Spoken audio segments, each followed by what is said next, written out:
4000 साल बाद के भविष्य में विशालकाय क्लोसुर नाम के राक्षसों ने इंसानों को खत्म कर दिया था। इंसानों के पास बचने का सिर्फ एक रास्ता था, फ्रैंक्स, एक बहुत ताकतवर मशीन जो तब खास शक्तियां दिखाती थी जब कोई लड़का किसी लड़की के साथ उसमें सवारी करता था। लेकिन हीरो अपनी साथी नाओमी के साथ सवारी करते वक्त उत्तेजित नहीं हो पाया। इस वजह से सबने उसे दुनिया का सबसे निकम्मा, बदसूरत और हारा हुआ समझा। उदास और टूटा हुआ हीरो देखता रहा जब नाओमी को सजाए मौत के लिए ले जाया गया। उसके पास अब इस दुनिया में कुछ बचा नहीं था। वो दुखी मन से इधर उधर भटक रहा था, तभी उसने एक झील में एक लड़की को तैरते देखा जो अचानक गायब हो गई। उसे डर हुआ कि कहीं वो डूब तो नहीं गई। उदास मन से हीरो उसे बचाने दौड़ा, लेकिन वो एक मछली पकड़कर पानी से बाहर उड़ाई और उसका चेहरा चाटने लगी। इससे दोनों पानी में गिर गए। वो लड़की उसके साथ कुछ खास करना चाहती थी। उसने उदास स्वर में कहा कि वो चाहती है कि हीरो उसका खास दोस्त बने। उसने अपना हाथ बढ़ाया और वादा किया कि वो उसकी खोई हुई ताकत को वापस लाने में मदद करेगी। हीरो ने अपने दुख को भुलाकर उसका हाथ पकड़ने की कोशिश की, लेकिन तभी कुछ आदमी झाड़ियों से निकले और उस लड़की से पूछा कि वो क्यों भाग आई। उसने जवाब दिया कि उसे थोड़ा आराम चाहिए था।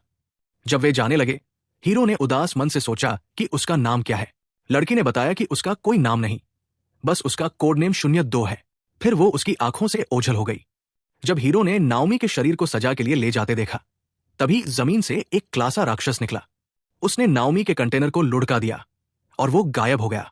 क्लासा पर कई तोपों ने गोले दागे। वो लुढ़कता हुआ किले से टकराया, जिससे सब कुछ तबाह हो गया और हीरो रेलिंग से नीचे गिर पड़ा।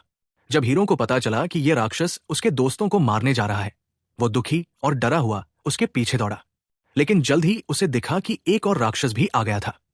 उसी वक्त एक क्लासा ने एक जवान पायलट पर हमला करने की कोशिश की, लेकिन एक फ्रैंक्स मशीन ने उसे धक्का मारकर गिरा दिया और उसे तोड़ना शुरू कर दिया।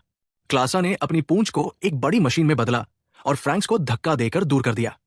फिर उसने एक ताकतवर ऊर्जा गोला दागा, जिसे फ्रैंक्स ने रोक लिया। इससे एक तेज रोशनी फूटी और फ्रैंक्स उड़ता हुआ हीरो की तरफ आया। जब हीरो ने देखा कि फ्रैंक्स से एक घायल आदमी बाहर गिरा, तो उसे पता चला कि उसमें 02 थी। उसने उदास स्वर में बताया कि वो आदमी मर चुका था। हीरो उदास होकर सोच रहा था कि वो फ्रैंक्स को अकेले कैसे चलाएगी। उसने बताया कि वो इसे खुद नियंत्रित करेगी। उसने उदास स्वर में कहा कि वो हमेशा अपने साथियों को नष्ट कर देती है और उसे अपनी जान खोने का डर नहीं है। लेकिन हीरो ने उदास मन से कहा कि वो उसका नया साथी बनना चाहता है। उसने कहा कि अगर वो मर भी गया तो उसे कुछ खोने का डर नहीं है। 02 ने उदास होकर कहा कि वे दोनों एक जैसे हैं। उसने कहा कि वो उसे बहुत पसंद करती है और चाहती है कि वो उसकी मशीन में गहराई तक जाए।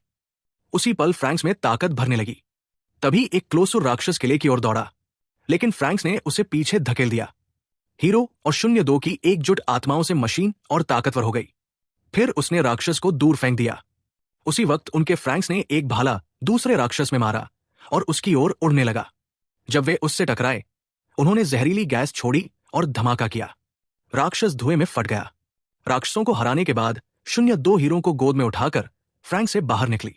सबने उसे साथी हत्यारा कहकर उदास नजरों से देखा। अगले दिन हीरो बोर्डिंग हाउस पहुंचा। वहां इचिगो उसका इंतजार कर रही थी। जब वो जाने लगा तो इचिगो ने उदास होकर पूछा कि क्या उसने सचमुच फ्रैंक्स को लड़ाई में चलाया था। हीरो ने उदास मन से कहा कि उसे कुछ याद नहीं, लेकिन वो फिर से मशीन चलाना चाहता है ताकि यकीन हो सके। इचिगो ने उदास होकर बताया कि 02 के साथी अक्सर तीसरी सवारी के बाद मर जाते हैं। उसने हीरो से कहा कि वो 02 से दूर रहे ताकि उसका वही हाल न हो। लेकिन हीरो ने उदास स्वर में कहा कि वो 02 के बारे में सोचना बंद नहीं कर सकता और फिर से उसके साथ सवारी करना चाहता है। तभी दूसरा पायलट गोरो आया और बोला कि 02 खाने के हॉल में है। हॉल में किशोर पायलट उसे उदास नजरों से देख रहे थे। वो अजीब तरह से खा रही थी, जैसे कोई बेकार इंसान। सब सोच रहे थे कि वो कौन है। जोरम, जो खुद को बेकार समझता था, ने उदास होकर उससे कहा कि वो उसके साथ सवारी करना चाहता है, लेकिन 02 ने अपने गंदे हाथ उसके कपड़ों पर पोंछ दिए। जोरम चिल्लाया जैसे वो डर गया हो। थोड़ी देर बाद 02 हीरो के पास बैठी और उदास स्वर में उसके खाने का एक टुकड़ा मांगा। हीरो को मौका मिला और उसने उदास मन से उससे कुछ पूछने का फैसला किया।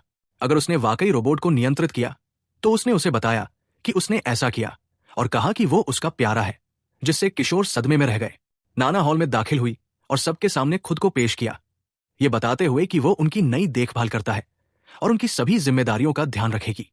जैसे ही 02 जाने लगी, हीरो ने उससे एक बार फिर सवारी करने की गुजारिश की, क्योंकि वो कुछ सेकंड बाद ही चरम पर पहुंच गया था। हालांकि नाना ने उसे बताया कि यह फैसला केवल मुख्यालय ही ले सकता है। लिफ्ट के अंदर नाना ने 02 को हीरो और बाकी पायलटों से दूर रहने को कहा, क्योंकि उसे लगता था कि वो उनके लिए बुरा प्रभाव होगी। अगले दिन 02 को इचिगो और गोरो मिले, लेकिन जब वो चली गई तो इचिगो ने उससे पूछा कि उसने हीरो को अपना पार्टनर क्यों चुना।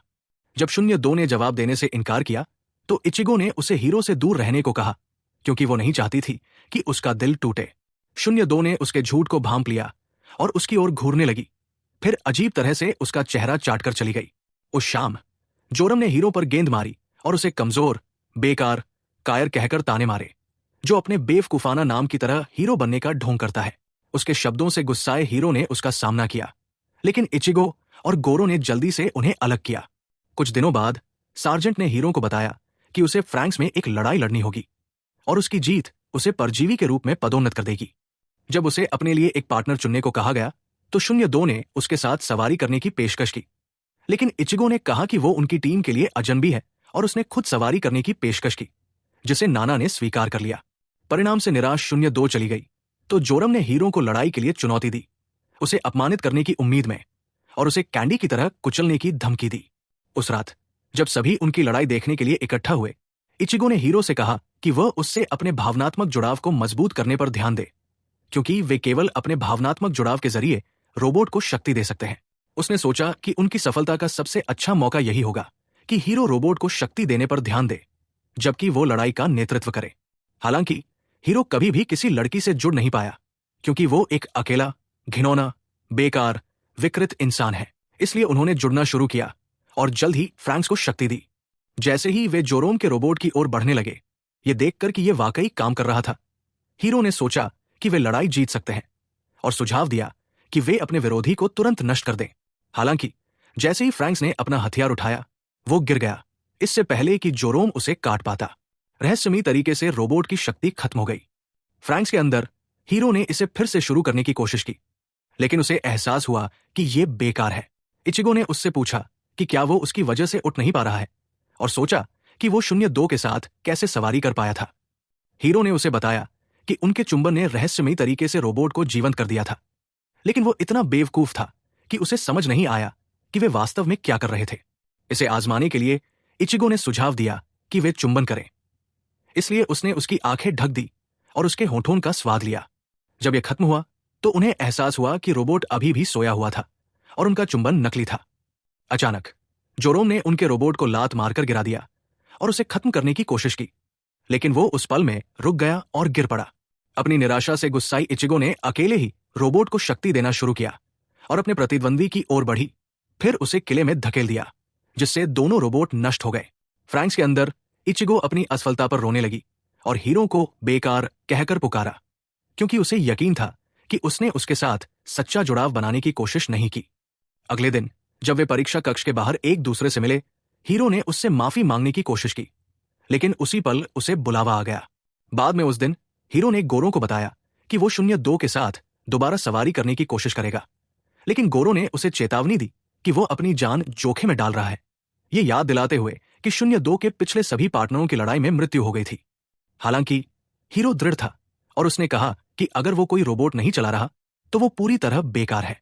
अगले दिन हीरो ने 02 को अकेले देखा, लेकिन जैसे ही वो उसे घूरने लगा, उसने कहा कि वो उसका इंतजार कर रही थी और उसे अपने पीछे आने को कहा। जब वो एक नए रास्ते में चली गई तो सिस्टम ने हीरो को आगे बढ़ने से रोक दिया। 02 ने अपना क्लास आईडी दिखाया, जो उसे सुविधा के हर क्षेत्र में पहुंच देता था, और जल्दी से हीरो के पास आई, उसे पकड़ा और सिस्टम के माध्यम से बाहर ले गई। जब वे बाहर पहुंचे, हीरो ने अपने सामने एक खूबसूरत शहर देखा और सोचा कि 02 ने इसे कैसे खोजा। उसने बताया कि वो कई सुविधाओं में जा चुकी है और उसे रास्ता पता है, क्योंकि वे सभी एक समान संरचना में बने हैं। हीरो ने उससे कहा कि वो कभी शहर में नहीं गया था, क्योंकि वे सभी किले के अंदर पैदा हुए और पले बढ़े थे, लेकिन वो उत्सुक था कि ये कैसा दिखता है। उसने कहा कि वो उसे एक नया नाम देना चाहेगा, लेकिन उसने कहा कि उसे अपना नाम पसंद है और एक खंभे पर कूद गई, फिर उस पर चलने लगी। उसने सोचा कि क्या वो भागना चाहेगा और सुझाव दिया कि वे किले से भाग जाए, लेकिन हीरो जवाब देने से बहुत डर गया था। अगले दिन नाना ने किशोरों को बताया कि वे अपनी पहली मिशन पर जा रहे हैं, जिसमें सुविधा के बाहर दिखाई देने वाले छोटे क्लासर को नष्ट करना है। सार्जेंट ने बताया कि क्लासर मैग्मा ऊर्जा प्रतिक्रियाओं की ओर आकर्षित होते हैं और वे लेवल 8 की खदान में दिखाई दे रहे हैं, सिस्टम को नष्ट कर रहे हैं। नाना ने कहा कि हीरो इस मिशन में शामिल नहीं होगा क्योंकि वो रोबोट चलाने में असमर्थ है और उन्हें केवल खुद पर निर्भर रहना होगा। जल्द ही वे लेवल 8 पर पहुंचे और बाहर निकलने लगे। जैसे ही उन्होंने एक क्लासर को सिस्टम को खाते हुए पाया, इचिगो का रोबोट उसकी ओर दौड़ा और जैसे ही उसने उसे चाकू मारा, उसने उसे नीचे खींच लिया ताकि दूसरा रोबोट उसे पकड़ ले, जिससे जोरोम उसे भेज सके। अपनी सफलता पर जोरोम ने जश्न मनाना शुरू किया और कहा कि mission candy from a baby लेने जैसा था। इचिगो ने उसे तुरंत इसका कोर नष्ट करने को कहा, लेकिन जैसे ही उसने भेदने की कोशिश की, वो उसके रोबोट पर कूद पड़ा और हमला करने लगा, जिससे मिकू बेहोश हो गई। सौभाग्य से फुतोशी ने उसे उड़ा दिया, जिससे इचिगो कोर को चाकू मार सकी। हालांकि उनके सामने एक और क्लासर दिखाई दिया और कई अन्य क्लासर भी प्रकट होने लगे। ये महसूस करते हुए कि उनके पास उन्हें नष्ट करने का कोई मौका नहीं है, इचिगो ने सुझाव दिया कि वे राक्षसों द्वारा मारे जाने से पहले भाग जाएं। उसी समय सुविधा में 02 ने नाना से कहा कि वो पायलटों को बचाने के लिए तैयार है, इसलिए हीरो ने उसका समर्थन करने की पेशकश की। हालांकि सार्जेंट ने कहा कि हीरो एक वीकलिंग है और केवल नुकसान ही करेगा। 02 ने नाना का सामना करने का फैसला किया, उसे मनाने की कोशिश की, लेकिन नाना ने कहा कि उसे हीरो के साथ फ्रैंक्स चलाने की अनुमति नहीं है। वीएसयू ने सुझाव दिया कि वे एक साथ सवारी करें और नाना से कहा कि ये टीम को बचाने की उनकी एकमात्र उम्मीद है, क्योंकि हीरो द लूजर उसे लाइक अ मैन चला सकता है। मित्सुरो ने सोचा कि वो उसे दोगुना जोर से चला सकता है, लेकिन 02 ने उसे जर्क ऑफ करने को कहा और कहा कि उसका चेहरा इमोशनल डैमेज जैसा दिखता है। Emotional damage. फिर भी हीरो शर्मिंदा था और उसने 02 से उसके साथ सवारी करने को कहा, तो उसने स्वीकार किया और वे निकल पड़े। इस बीच लेवल 8 में मिकू ने आखिरकार होश हासिल किया, इसलिए टीम ने इचिगो का समर्थन किया ताकि वो एक गेट को थामे, क्योंकि क्लासर उसमें टकराते रहे। हालांकि जब टीम को पता चला कि 02 उनकी मदद के लिए आ रही है, इचिगो ने सोचा कि वो हीरो के साथ सवारी कर रही है और उसका ध्यान भटकने से उसका रोबोट बंद हो गया, जिससे राक्षसों ने गेट को तोड़ दिया। इसलिए वे भागने लगे, जबकि राक्षस उनका पीछा कर रहे थे। जल्द ही उन्हें पता चला कि वे फंस गए हैं और उनके सामने एक विशाल क्लासर प्रकट हुआ। लेकिन जैसे ही उसने उन्हें निगलने की कोशिश की, 02 उस पर उतरी और उसे तब तक भेदा जब तक वो उनके सामने फट नहीं गया। जैसे ही नए राक्षस इकट्ठा होने लगे, फ्रैंक्स ने एक और राक्षस को भेदा और मित्सुरो ने खुद को इतिहास का सबसे महान पायलट कहना शुरू किया और कहा कि हीरो सबसे बेकार इंसान है जिससे वो कभी मिला। उसने राक्षसों को काटना और नष्ट करना शुरू किया, अपनी पूरी क्षमता आजमाने के लिए। 02 ने लड़ाई में पूरी ताकत झोंकने का फैसला किया और एक और विशाल क्लासर का सामना किया। जब फ्रैंक्स को सतह पर खींचा गया, 02 बिना खरोंच के बाहर निकली, लेकिन मित्सुरु बेहोश और बुरी तरह घायल था। अगले दिन जब मित्सुरु ऐसा लग रहा था जैसे उसने भूत देख लिया हो, हीरो ने उससे पूछा कि फ्रैंक्स के अंदर क्या हुआ। मित्सुरु ने बताया कि 02 एक पागल साइकोपैथ है जिसने उसकी आत्मा को निगलने की कोशिश की और उसने हीरो को पकड़कर चेतावनी दी कि वह उससे दूर रहे, वरना वह उसे उसके अन्य पार्टनरों की तरह खत्म कर देगी। उस दोपहर इचिगो ने हीरो से पूछा कि क्या वो अभी भी 02 के साथ सवारी करने पर अड़ा है, क्योंकि उसे डर था कि अगर उसने अपनी किस्मत को और आजमाया तो वो अपनी तबाही को बुलाएगा। हीरो ने कहा कि उसका रुकने का कोई इरादा नहीं है, तो उसने कहा कि वो अब उसे रोकने की कोशिश नहीं करेगी और चली गई। हालांकि अगले दिन जब हीरो ने 02 को देखा, उसे मित्सुरु के शब्द याद आए और उसने तुरंत खुद को छिपा लिया। लेकिन जब वो एक पूल में डूबा हुआ था, 02 उसके सामने प्रकट हुई और पानी में उसके पीछे आई, पूछते हुए कि क्या वो उसके साथ प्लॉट डेवलप करना चाहेगा। जब हीरो जवाब देने से बहुत डर गया, उसने कहा कि वो उसका एकमात्र उपयुक्त पार्टनर है और वे उसके सीड के साथ स्पेशल बेबीज पैदा कर सकते हैं। लेकिन उसी पल पूरे सुविधा में एक अलार्म बजने लगा। किले के बाहर 4 रोबोट क्लासर की ओर दौड़े, उसे सुविधा तक पहुंचने से पहले रोकने के लिए। जब एक रोबोट पीछे हटने लगा, क्लासर कीड़ा उसका पीछा करने लगा, लेकिन एक और रोबोट ने उसे जाल में भेद दिया। जैसे ही वो खुद को छुड़ाने की कोशिश करने लगा, अन्य रोबोटों ने उसे पकड़ लिया और चाकू मारकर जमीन पर गिरा दिया। राक्षस के नीचे गिरने पर टीम ने सोचा कि क्या उन्होंने उसे हरा दिया, क्योंकि उन्हें उसका कोर नहीं मिला। हालांकि अचानक उसने जोरोम को पकड़ लिया और अजीब वस्तुओं के साथ टीम को फंसा लिया। इचिगो ने भागने की कोशिश की, लेकिन रेत में गिर गई और बाकी टीम के साथ फंस गई। उसी समय हीरो और 02 नाना के पास लड़ाई में शामिल होने की उम्मीद में दौड़े, लेकिन उसने कहा कि उनकी मौजूदगी अभी जरूरी नहीं है। सैनिकों का एक समूह आया और 02 को घेर लिया, ये कहते हुए कि मुख्यालय उसकी वापसी की मांग कर रहा है।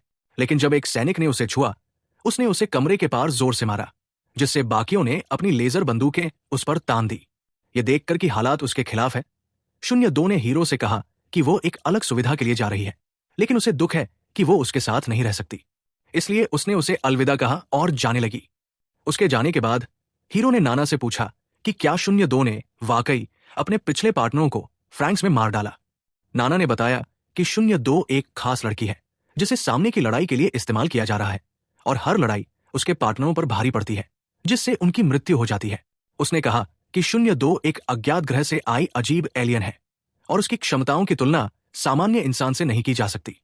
ये शब्द सुनकर हीरो को एहसास हुआ कि उसने उसकी मंशा को गलत समझा और वह दौड़ पड़ा। जल्द ही उसने उसका नाम चिल्लाना शुरू किया और सिस्टम पर धक्के मारने लगा, लेकिन वो उससे दूर चली गई। उसे सुनाने की हताशा में उसने अपनी बेस्ट रेडिट पिकअप लाइंस दोहराई और कहा कि वो उसकी डिस्कॉर्ड किटन बन सकती है, क्योंकि उसने उसे फिर से उठने की ताकत दी थी। वो उसे तब तक सवारी करना चाहता था जब तक वो क्लाइमैक्स नहीं कर लेता और अपनी सारी ऊर्जा उसके शरीर में नहीं छोड़ देता।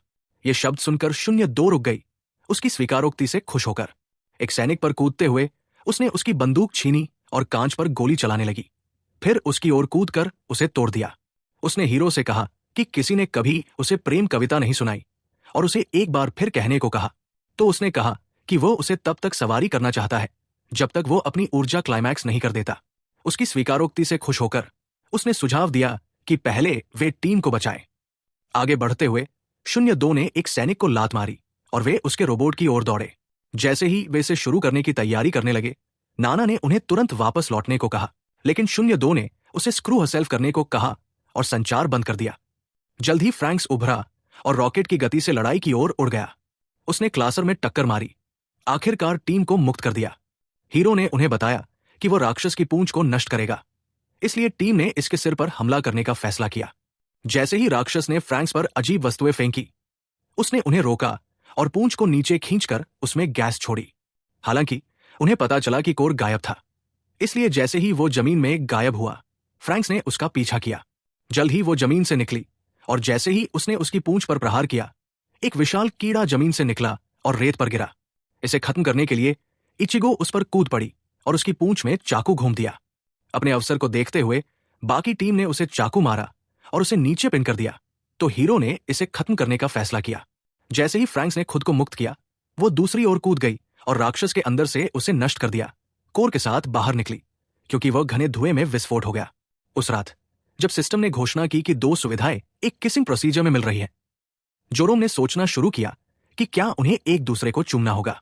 तो अकुनो ने उसे बताया कि इस प्रक्रिया में एक सुविधा से दूसरी में मैग्मा ईंधन भंडार हस्तांतरित करना शामिल है, क्योंकि ईंधन रोबोट चलाने में उपयोग होता है।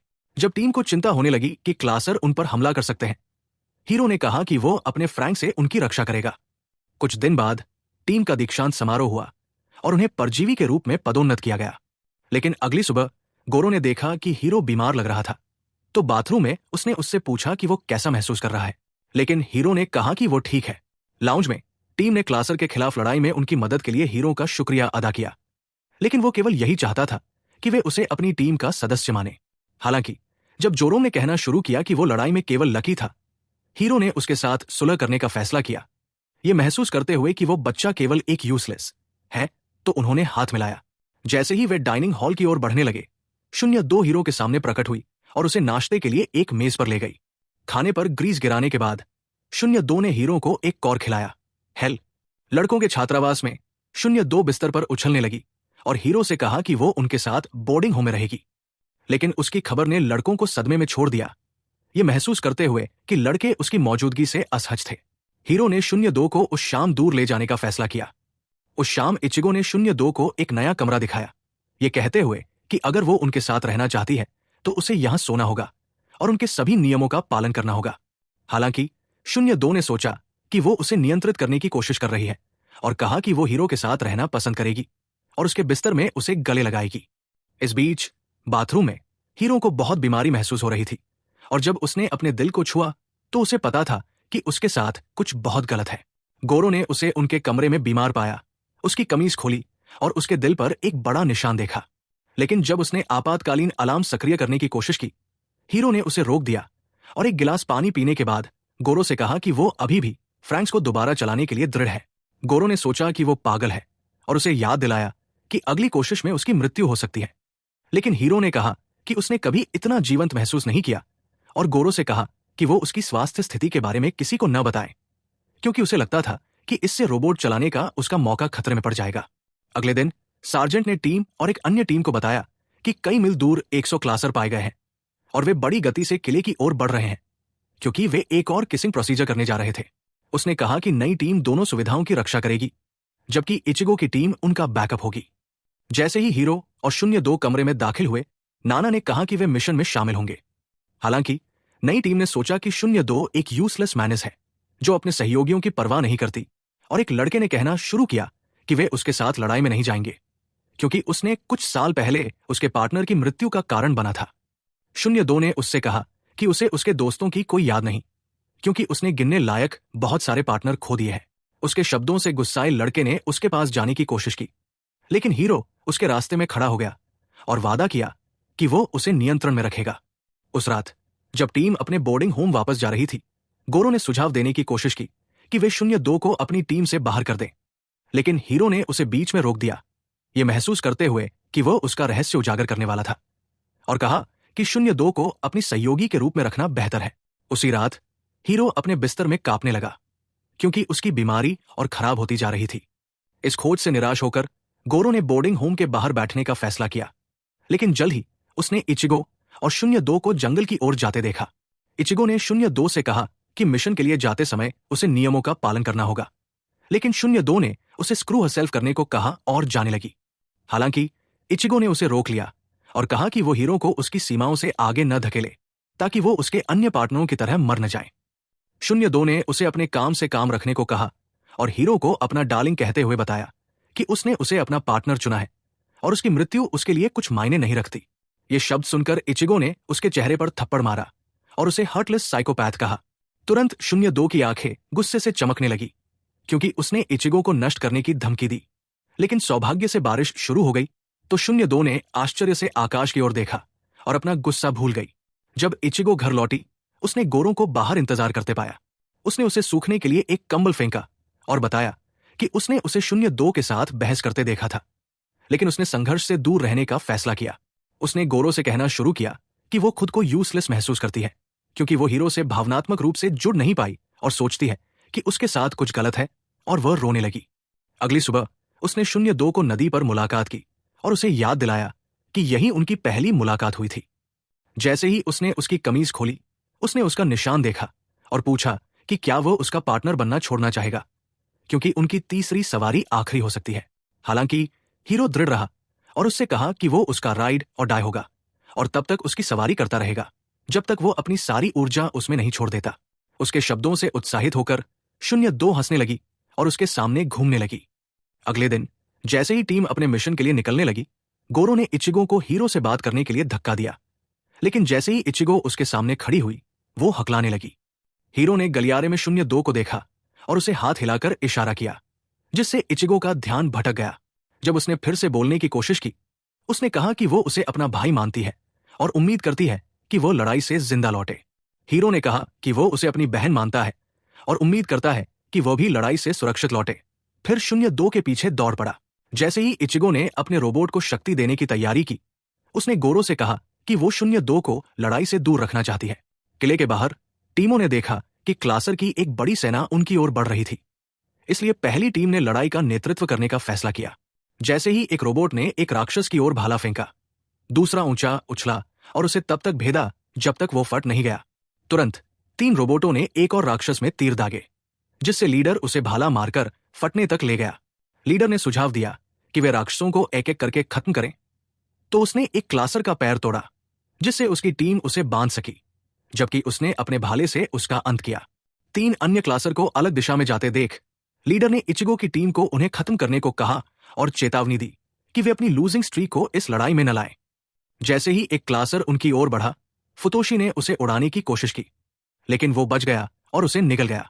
इचिगो ने उस पर गोलीबारी शुरू की, लेकिन जैसे ही वो विस्फोट से बचा, जोरोम ने उसे भेदने की कोशिश की, लेकिन चूक गया और मित्सुरु के रोबोट से टकरा गया। जैसे ही दो राक्षस फुतोशी के रोबोट को चीरने लगे, एक और ने उन्हें निगलने की कोशिश की, लेकिन इचिगो ने उसे जमीन पर फेंका और उसका अंत कर दिया। उसी पल एक नया राक्षस किले की ओर दौड़ने लगा, तो इचिगो ने जोरोम से उसका पीछा करके उसे खत्म करने को कहा। इस बीच हीरो बहुत बीमार था और उसे बहुत दर्द हो रहा था। जैसे ही क्लासर की एक नई सेना सुविधा की ओर बढ़ने लगी, 02 ने उससे कहा कि इचिगो की टीम युद्ध क्षेत्र में ब्रेन डेड मोरॉन्स की तरह इधर उधर भाग रही है और वो लड़ाई में शामिल होने के लिए और इंतजार नहीं कर सकती। हीरो ने सोचा कि उसे क्लासर को नष्ट करना हमेशा क्यों पसंद है, क्योंकि उसने देखा कि ये उसे एक क्रीपी मेनिया की तरह खुश करता है। उसने बताया कि वो एक राक्षस है और उसे हर लड़ाई के साथ मिलने वाला एड्रेनालाइन पसंद है। मजा खराब न करने के लिए दृढ़ हीरो ने सुझाव दिया कि वे तुरंत लड़ाई में शामिल हों, तो 02 सहमत हो गई। जैसे ही फ्रैंक्स युद्ध क्षेत्र में चमका, उसने कई राक्षसों को एक ऊंची लाइन में ढेर किया और उन्हें एक पल में नष्ट कर दिया। फिर एक और को भेद कर उसे एक झटके में नष्ट कर दिया। क्लासर ने उस पर गोलीबारी शुरू की, लेकिन उसने रोक लिया और दूर कूद गई। फिर उन्हें एक झटके में नष्ट कर दिया। अपने फायदे को देखते हुए दूसरी टीम ने एक और राक्षस को बांधा और उसे बिजली से झटका देकर फटने तक ले गई। फ्रैंक्स ने एक और राक्षस को नष्ट कर दिया। हीरो बहुत बीमार हो गया, जिससे रोबोट जकड़ गया और हिल नहीं पाया। हालांकि वो जल्द ही जीवंत हो गई और तेज गतियों के साथ राक्षसों को मारने लगी। तो इचिगो ने आखिरी को खत्म किया। इचिगो ने 02 से लड़ाई से पीछे हटने को कहा, लेकिन हीरो ने जोर देकर कहा कि वे जारी रखेंगे। सभी छोटे राक्षसों को हराने के बाद दूसरी टीम ने आखिरी क्लासर को बांधने का फैसला किया और उसे बिजली से झटका दिया, जिससे वो रुक गया। जब उन्होंने इसे फिर से बिजली दी, एक तेज रोशनी के साथ युद्ध क्षेत्र में एक जोरदार आवाज गूंजी और उनके सामने ये एक अजीब मानवाकार आकृति में बदलने लगा। जैसे ही ये आगे बढ़ा, दूसरी टीम ने इसमें तीर दागे, लेकिन इसने उन्हें झटक दिया और जमीन पर पटक दिया। जैसे ही टीम लीडर को खतरा हुआ, जोरो उसे बचाने में कामयाब रहा और उसे सुरक्षित स्थान पर रखा। ये महसूस करते हुए कि वे एकमात्र बची टीम है, इचिगो ने सुझाव दिया कि वे उस जानवर को रोकें ताकि हीरो उसे खत्म कर सके, क्योंकि केवल उसके रोबोट में जानवर के कोर को खोजने वाला हथियार था। तो वे बंट गए और राक्षस पर चढ़ने लगे, ये उम्मीद करते हुए कि इसे किले तक पहुंचने से पहले रोक लेंगे। उसी समय हीरो अपने दर्द को सहने की कोशिश कर रहा था, क्योंकि उसके शरीर पर बड़ी नसें उभरने लगी। फिर भी वो जारी रखने के लिए दृढ़ था। तो जैसे ही टीम ने राक्षस के घुटनों को कमजोर किया, फ्रैंक्स अपने भाले के साथ उसकी ओर उतरा और जैसे ही उसने इसे भेदा, हीरो ने अपनी सारी ताकत से भाले को धक्का दिया और इसमें गैस छोड़ी, जिससे राक्षस गिर गया। ये मानते हुए कि राक्षस मर चुका है, हीरो थकान से बेहोश हो गया। हालांकि इसने फ्रैंक्स को किले की ओर दूर फेंक दिया और एक नए रूप में बदलने लगा। हीरो के बेहोश होने पर क्लासर ने एक जोरदार हमला तैयार किया और फ्रैंक्स को दीवार में फेंक दिया, जिससे वो बंद हो गया। उस पल जैसे ही रोबोट बाहर निकलने की कोशिश करने लगा, क्लासर ने इसे बेरमी से पीटना शुरू कर दिया। इचिगो को एहसास हुआ कि हीरो शायद मर चुका है, तो वो रोने लगी, डरते हुए कि वे उसे फिर कभी नहीं देख पाएंगे।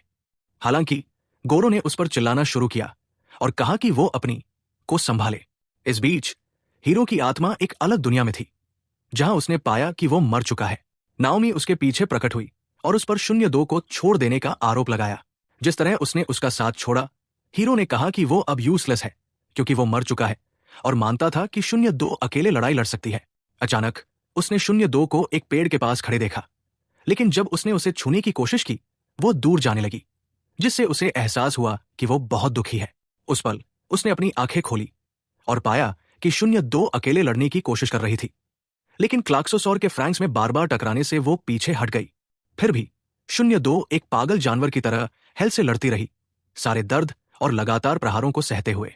ये देखकर हीरो को एहसास हुआ कि 02 हमेशा उसी तरह लड़ी जब उसने कोई पार्टनर खोया, इसलिए वो उसकी मदद करने और फिर से उसके अंदर गहराई तक सवारी करने के लिए दृढ़ हो गया। जैसे ही उसकी आंखों में जीवन लौटा, उसके शरीर से नसें गायब हो गई। उसने उसे पकड़ा जब वो चिल्लाने लगी और उसे होश में लाया। उसने कहा कि वो हमेशा उसके साथ रहेगा और उसे फिर कभी नहीं छोड़ेगा। उस पल फ्रैंक्स पुनर्जनन हुआ और क्लाक्सोसॉर को कुचलने लगा, लेकिन जैसे ही उसने फिर से आकार बदलना शुरू किया, टीम उसकी ओर उड़ी, परिवर्तन को रोकने के लिए दृढ़। उन्होंने इसे अलग किया, इसका कोर हीरो को दिखाया, जो बड़ी गति से उसकी ओर उड़ा।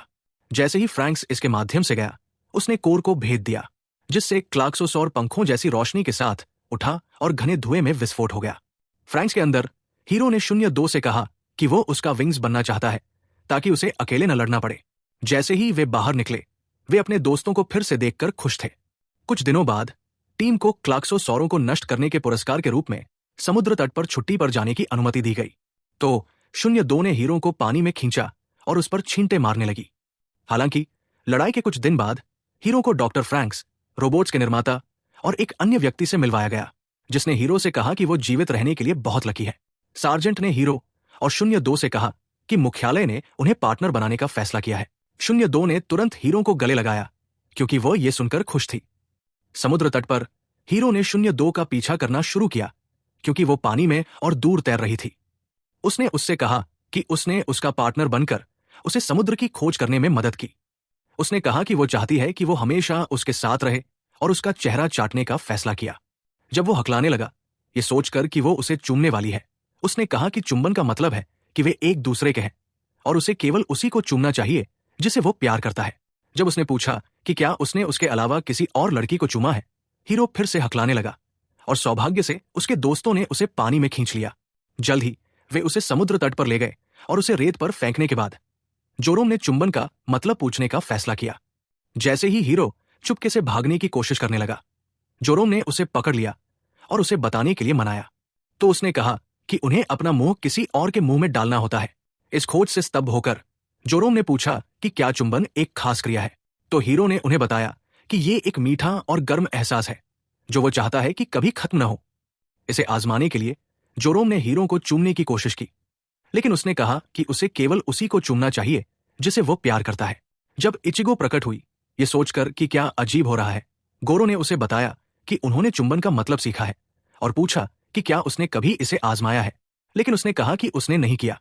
उस पल मिको ने उन्हें पुकारना शुरू किया और जल्द ही वे एक गुफा में पहुंचे। अपनी खोज से आश्चर्यचकित होकर जैसे ही वे सीढ़ियां चढ़े, गोरो ने हीरो से पूछा कि क्या लड़के लड़कियों के साथ प्रेम पार्टनर बन सकते हैं, क्योंकि उसने बताया था कि चुंबन एक खास चीज है जो उनके पार्टनर के साथ की जाती है। लेकिन हीरो इस बारे में अनिश्चित था।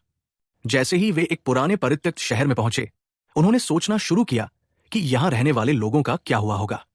एक बड़े घर को देखने के बाद जोरोम, फुतोशी और मिक ने अंदर जाने का फैसला किया। चारों ओर देखते हुए उन्होंने पाया कि घर उनके बोर्डिंग होम जैसा दिखता है और सोचा कि क्या उनका घर जानबूझकर इस डिजाइन के साथ बनाया गया था। इस बीच कोकरो घर के एक अन्य हिस्से में भटक गई और फर्श पर एक पुरानी किताब पाई। जैसे ही उसने धूल साफ की, वो एक बच्चे की ड्राइंग से मंत्रमुग्ध हो गई, लेकिन मित्सु ने उसे एक तख्ते से टकराने से बचा लिया। फिर भी वो किताब को पकड़े रही। उसी समय इचिगो ने एक चूमते हुए जोड़े की ड्राइंग पाई और हीरो के साथ अपने चुंबन को याद करने लगी। लेकिन 02 उसके पीछे प्रकट हुई और उससे कहा कि उसने हीरो को चूमा था। जब इचिगो ने कहा कि उसने भी एक लड़के को चूमा है, 02 ने कहा कि उसे केवल एक खास व्यक्ति को चूमना चाहिए और यह जानने की मांग की कि उसने किसे चूमा। सौभाग्य से गोरो ने सड़क के उस पार से उसे पुकारा, जिससे वो शर्मिंदगी से बच गई। जैसे ही वे एक चट्टान पर पहुंचे, जोरोम ने सोचा कि यह शहर कैसे अस्तित्व में था। 02 ने उन्हें बताया कि जब क्लासर पृथ्वी पर प्रकट होने लगे, तब मनुष्यों ने इस शहर को छोड़ दिया था और दुनिया भर में कई अन्य शहर भी थे जो सभी परित्यक्त थे। उस रात के खाने के बाद 02 ने हीरो से कहा कि वो तैरना चाहती है और समुद्र की ओर जल्दी से चली गई। कुछ मिनट बाद जब वे आग के चारों ओर बैठे थे, हीरो ने सोचा कि मनुष्यों ने क्लासर से खुद को बचाने के बजाय अपने शहरों को क्यों छोड़ दिया, और चूंकि क्लासर मैग्मा ऊर्जा की ओर आकर्षित होते थे, उसने सोचा कि क्या पृथ्वी को खोना इसके लायक था। हालांकि जोरोम का मानना था कि ये एक योग्य जोखिम था और सोचा कि इससे वे दुनिया के रक्षक बन गए। उस रात जब सभी सो रहे थे, इचिगो ने हीरो को चुपके से भागते हुए देखा, तो उन्होंने एक साथ समुद्र तट पर टहलने का फैसला किया। जैसे ही उसने उसे तारे दिखाए, उसने कहा कि जब वे छोटे थे तब वो उसे उनके बारे में कहानियां पढ़ा करता था, लेकिन हीरो को इसकी कोई याद नहीं थी। हालांकि एक और तारा देखने के बाद हीरो को याद आया कि उन्होंने इसे इचिगो के कोड के नाम पर रखा था और किले से निकलने के बाद इसे एक साथ देखने का वादा किया था। जैसे ही वे फिर से चलने लगे, उसने उससे कहा कि वो अपनी सारी ध्यान 02 पर न लगाए, बल्कि उस पर भी कुछ ध्यान दे, और रोबोट के अंदर उनका चुंबन उसके लिए बहुत खास था। हालांकि जैसे ही उसने उससे कहने की कोशिश की कि वो हमेशा उसके साथ रहना चाहेगी, उसने अचानक आकाश में टूटते तारों की ओर इशारा किया। जैसे ही उन्होंने तारे देखे, हीरो ने उससे कहा कि वो अपने दिल में एक इच्छा मांगे, लेकिन उसने सोचा कि वो एक है क्योंकि उसने उसकी इच्छाओं को स्वीकार करने के लिए नहीं सुना। कुछ दिनों बाद टीम ने एक और क्लासर के खिलाफ लड़ाई शुरू की। जैसे ही एक रोबोट ने उसके हमले से बचा, जोरोम उस पर कूद पड़ा और उसे चाकू मारने लगा, इससे पहले कि फुतोशी ने उसे उड़ा दिया। अपने अवसर को देखते हुए टीम ने आगे बढ़ना शुरू किया, लेकिन राक्षस ने उन पर कीचड़ उड़ेल दिया।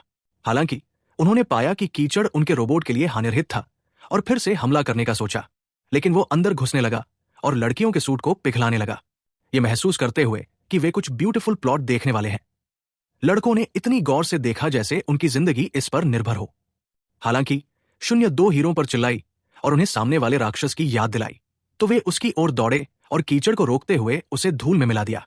जब तक वे सुविधा में लौटे, लड़कों ने लड़कियों से उनके ब्यूटीफुल प्लॉट का आनंद लेने के लिए माफी मांगनी शुरू की, लेकिन लड़कियों ने उन्हें यूजलेस पर्व्स माना और हमेशा दूर रहने को कहा। तो उस दिन बाद में उन्होंने घर के बीच में एक रेखा खींची और मिकू ने लड़कों से कहा कि उन्हें दूसरी तरफ कदम नहीं रखना है। हालांकि जोरोम ने उनके आदेश को चुनौती देने का फैसला किया और रेखा पार करने की कोशिश की, लेकिन लड़कियों ने उसे पीटकर भूरता बनाने की धमकी दी। अगले दिन लड़कियों ने पाया कि लड़कों ने डाइनिंग हॉल पर कब्जा कर लिया था और सारा खाना खाने लगे थे। जब गोरो ने सुझाव दिया कि वे अपनी स्टूपिड रूल्स को रद्द कर दें, लड़कियों ने मना कर दिया और मिकू को खींचकर ले जाने लगी, लेकिन 02 ने बस रेखा पार करके हॉल में प्रवेश कर लिया। उस दोपहर लड़कियों ने कुछ खाना खोजने का फैसला किया, लेकिन जैसे ही वे पहली बार पहली मंजिलों से गुजरी, उन्होंने पाया कि कई कमरे सील कर दिए गए थे। इचिगो ने सोचा कि उन्हें क्लासर से कब तक लड़ना होगा, क्योंकि लड़ाई ऐसी लग रही थी जैसे कभी खत्म नहीं होगी। जब 02 ने उसकी गर्दन चाटी, उसने कहा कि वो उसका सीक्रेट चख सकती है, लेकिन लड़की ने उसे यूजलेस क्रीप माना जिसे जंगल में रहना चाहिए। लड़कियों ने 02 से निजी तौर पर बात करने का फैसला किया और उसे लड़कों के साथ उनकी लड़ाई में शामिल होने को कहा। उसे हीरो के साथ देखकर उन्होंने सोचा कि वह उनके नियम तोड़कर उनके फैसलों को अप्रासंगिक बना रही है, तो 02 उनकी स्टूपिड फाइट में शामिल होने के लिए सहमत हो गई। लेकिन अगले दिन उसने प्रतिबंध नोटिस फाड़ दिया और लड़कों से कहा कि लड़कियों ने शांति की मांग की है। उसने लड़कियों का साइन बदलकर लड़कों का कर दिया, लेकिन जब लड़के बाथरूम में दाखिल हुए तो उन्होंने वहां लड़कियों को पाया और वे उन पर सामान फेंकने लगी, उन्हें फिल्दी डर्टी पर्व्स कहकर। जब जोरोम ने समझाने की कोशिश की कि 02 ने क्या कहा था, हीरो ने उसे उनके कपड़े चुराकर भागते देखा और उसके पीछे दौड़ा। कपड़े मांगने के बाद उसने हीरो से कहा कि अगर वो मर्द है तो इसे छीन ले। जैसे ही वो उसे पकड़ने दौड़ा, वो रेलिंग पर फिसली और सीढ़ियां चढ़ने लगी। हीरो ने उसका लाउंज तक पीछा किया, लेकिन वो कमरे के पार उछली और गलियारे से भागी। जैसे ही 02 छत पर चढ़ी, हीरो ने उसका किनारे तक पीछा किया, ये महसूस करते हुए कि उसके पास भागने की कोई जगह नहीं थी, लेकिन उसने कपड़े हवा में छोड़ दिए। हीरो ने सोचा कि वो अजीब है और सोचा कि उसने सभी के कपड़े क्यों चुराए, तो उसने बताया कि वो सिर्फ कुछ मजा करना चाहती थी। जैसे ही उसने खुद को नीचे करने लगी, जैसे कि वो गिरने वाली हो, उसने घर के फ्रेम को पकड़ा और आसानी से जमीन पर उतर गई जैसे एक बैडएस। घर के अंदर नाना ने किशोरों से कहा कि वे अपने मामले बिना गड़बड़ किए संभालें और सुझाव दिया कि वे एक दूसरे के साथ शांति बनाएं, क्योंकि उन्हें जल्द ही एक नई लड़ाई के लिए निकलना होगा। लड़कियों के कमरे में इचिगो ने पूछा कि 02 ने उन्हें क्यों धोखा दिया। उसने कहा कि वो उन्हें जिम्मेदार माता पिता बनने में मदद करने की कोशिश कर रही थी। उसके शब्दों से लड़कियां उलझन में पड़ गई। वो जाने लगी और कहा कि वे जल्द ही मर जाएंगी। उसी समय लड़कों के कमरे में हीरो ने सुझाव दिया कि वे लड़कियों के साथ शांति बनाएं और एक प्रभावशाली भाषण देना शुरू किया कि कैसे लड़कियों ने अपनी नाजुक देह से रोबोट्स को शक्ति देकर युद्ध में उनकी एईएस बचाई। लड़कों ने सोचा कि लड़कियां अच्छी पत्नियां बनेंगी और उनके साथ शांति बनाने के लिए सहमत हो गए। इस बीच लड़कियां सोच रही थी कि 02 उन्हें क्या बताने की कोशिश कर रही थी, लेकिन उसके शब्दों के अर्थ के बारे में अनिश्चित थी। तो कोकोरो ने टीम में शांति बहाल करने का फैसला किया और उन्हें बताना शुरू किया कि उन्हें लड़कों की उतनी ही जरूरत है जितनी लड़कों को उनकी, और वे तब ज्यादा खुशहाल टीम बनते हैं जब वे एक दूसरे से संतुष्ट होते हैं। लेकिन मिकू ने सोचा कि वे अलग रहकर बेहतर है और कमरे से चली गई, ये डरते हुए कि वो भाग गई होगी। लड़कियों ने लड़कों से समर्थन मांगने का फैसला किया ताकि वे उसे ढूंढ सकें। इस बीच मिकू एक परित्यक्त कमरे में छिपी थी जब उसने एक पुरानी तस्वीर देखी जिसमें एक और टीम थी जो कभी इस मंजिल पर रही थी। अपनी खोज से स्तब्ध होकर उसने कांच गिरा दिया और उसके दोस्तों ने दरवाजा तोड़ दिया, ये सोचते हुए कि इस कमरे में कौन रहा होगा। 02 ने खुलासा किया कि ये एक पिछली टीम का था जो युद्ध में मर गई थी।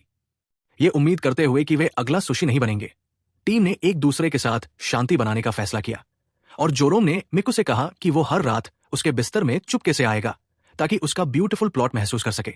कुछ हफ्तों बाद टीम को बलों के नेता से एक उपहार मिला। जब 02 ने सोचा कि उन्हें हर साल उपहार क्यों दिया जाता है, हीरो ने बताया कि ये उनकी मेहनत के लिए प्रोत्साहन का प्रयास है। बाद में उस दिन गोरो ने इचिगो को हीरो पर जासूसी करते पाया जब वो 02 को एक उपहार दे रहा था। हीरो ने उससे कहा कि उसे दुख है क्योंकि उसे कोई उपहार नहीं मिला और वह इसकी भरपाई करना चाहता था।